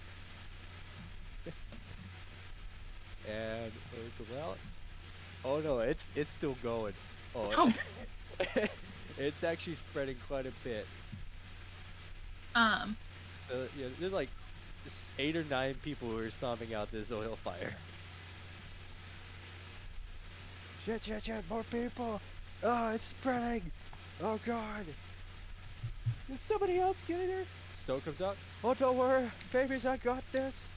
And he kind of runs, and he's gonna attempt to like do a belly flop. I'm sorry, what? He's gonna try and belly flop and like do a duck tuck and roll sort of deal, and like roll on the oil fire to try. Oh god. And will he? Oh no. Oh So- no. He does it, but there's a little too much oil, and now his Stoke is he's caught on fire a little bit. Oh, that's hot. He's actually rolling off of the fire to try and to get himself out.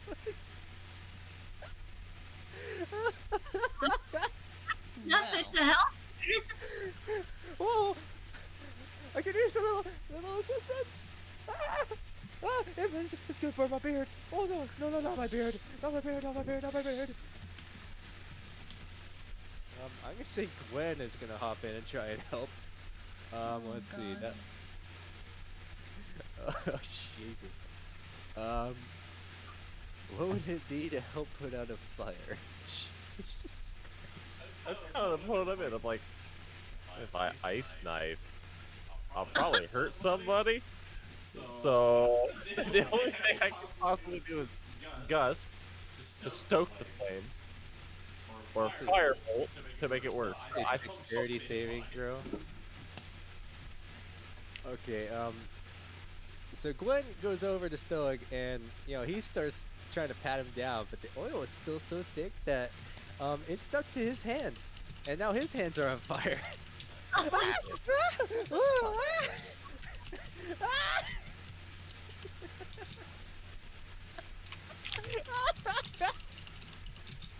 think the only way to put out an oil fire is to smother it. Smother. Yeah, at this point, the whole town's kind of, in a wee bit of a panic. And I love how, like, Reagan's just, like, calmly, I think the best way to do that is to smother it. Everybody just, like, stops and, like, looks at it. I'm just trying to think. One guy's just like, that's a good idea. Kick dirt Smother on it. it. Dirt, yeah, dirt. Oh my god, why didn't we think of that? Let's see. Roll. So they start doing that, but the dirt is actually getting so hot by this oil fire that they're unable to get some. God. And there's 2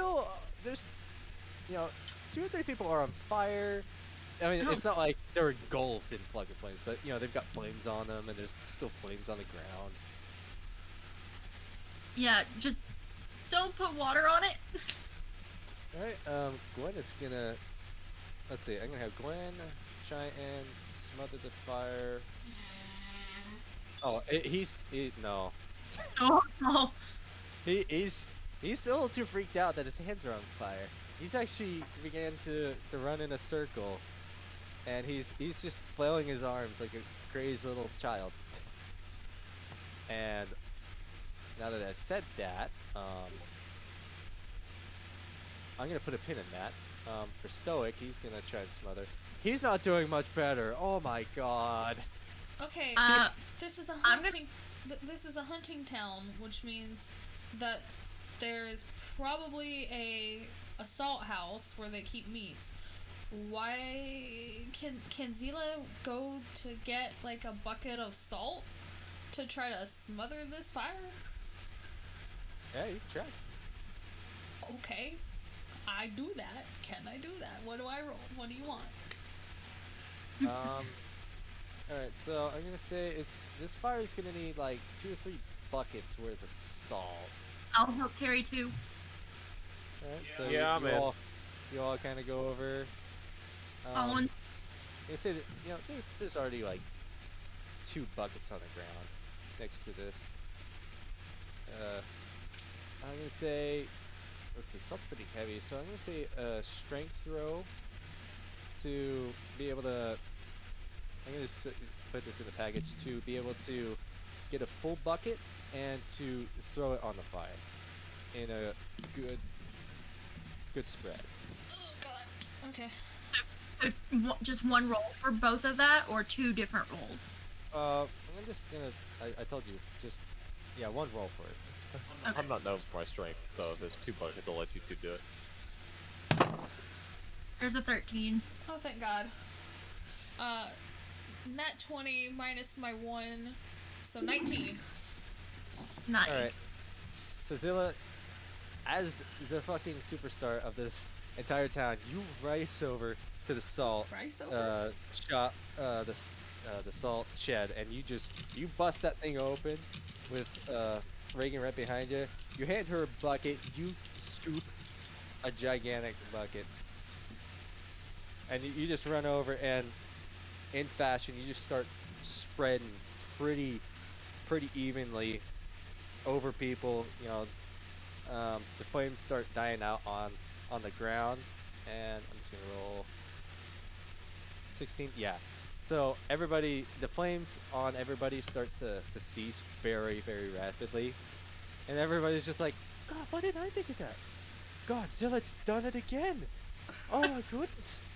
Our superstar, our little girl. Oh my gosh. You know, you get over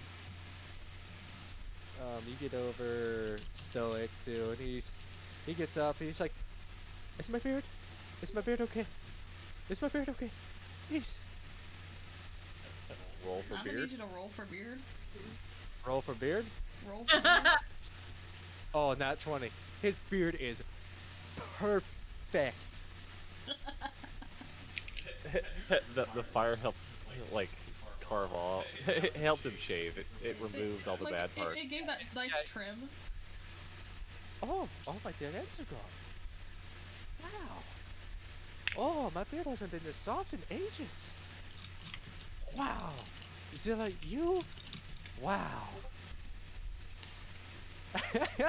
Stoic's gonna do it more often. Zilla Wow, just I shakes should've- her head. Okay, and then I'm gonna pull the pin back out from Gwen in his hands, seeing as he's flailing them around. I'm gonna roll to see. Oh, Bruh, I'm about 4 seconds from putting Gwen's hand in this bucket of salt. all right. So I'm gonna say that you do this, but right now, Gwen is kind of running a little bit in a circle with his hands flailing around, and as you run the bucket to him, he does douse his hands in the bucket, but at the same time, his hood comes off of his head, and you don't notice it immediately, but you see that his ears look like a normal human's. Oh, and he pulls it back out. Oh dear. Whew. Oh, thank goodness. I thought my hands were toast. Let's see, I'm gonna have him roll for damage too. For that. No. Okay, yeah, it was only a 1. I was like, whew. Okay, that was... I don't want to have that type of excitement again. Oh my goodness. But, as he is sitting there talking, you do see that his ears are beginning to grow back to what you normally know them as pointy, which is odd. Because, honestly, you 3 have never kind of seen anybody with ears like that.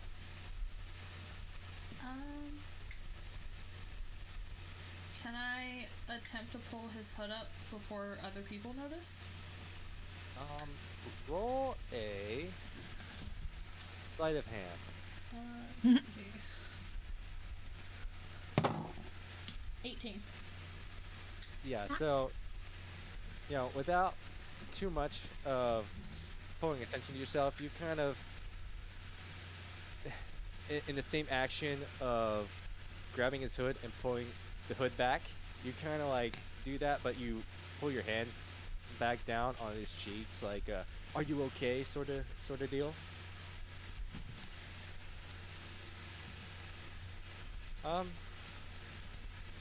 Did you just... Yes, I'm perfectly fine. You see, there's no burns. I mean, a little burn here, but I'm fine. It's... And he kind of looks at you, dead in the face, and he kind of... Thank you. In a very light, very soft tone. You see him like kind of back away from you, and he kind of like grabs his hood and pulls it back down a little bit more over his face. I guess I'll go grab the horses. He kind of looks around, kind of makes sure that nobody else saw, and he walks over to the horses. Before you get too far, do you need any healing? Oh no, I'm fine. You sure? Yes, yes. It's just a little burn. There was I I can- don't know. I was getting so worked up over it. You kind of see him kind of like wince a little bit in a not in a pain, but more of a like I need to kind of get out of this situation sort of deal. He kind of walks over to the horses, Okay. and at this point, Stoic kind of comes around you, Zilla, and just tries to attempt to give you a great big old, Stoic bear hug. I get bear hugged. I get pinned Zilla! into a bear hug. Oh, you're such a treat. I cannot believe you did that for us. Saved us yet again. Oh, he kind of flips you around. You know what? Here you go. Here's a wee little reward. He kind of puts the 2 silver coins back in your hand. He kind of balls your hand back up. I think you earned that. Especially. All right. Nothing to see here, folks. Let's all head back to our homes. Jonah. And the dude who was the lantern lighter. Oh. What are you doing smoking when you got oil? I forgot. Yeah. Everybody just kind of like gives this all, everybody at once. Is there anybody that got burnt that needs healing?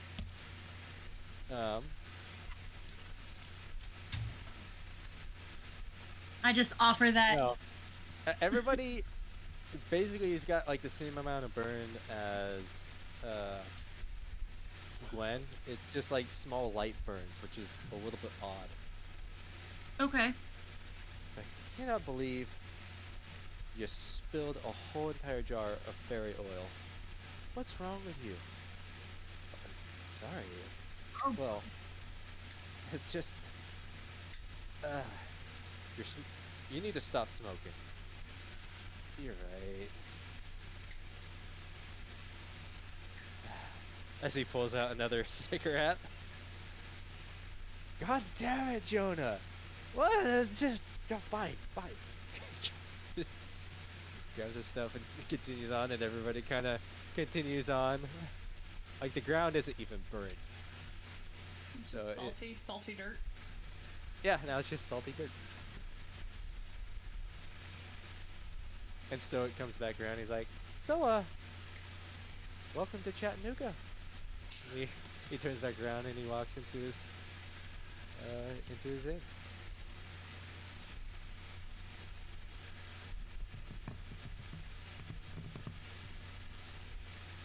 Oh, okay. I guess we're going to Zilla's place. All right. Yeah.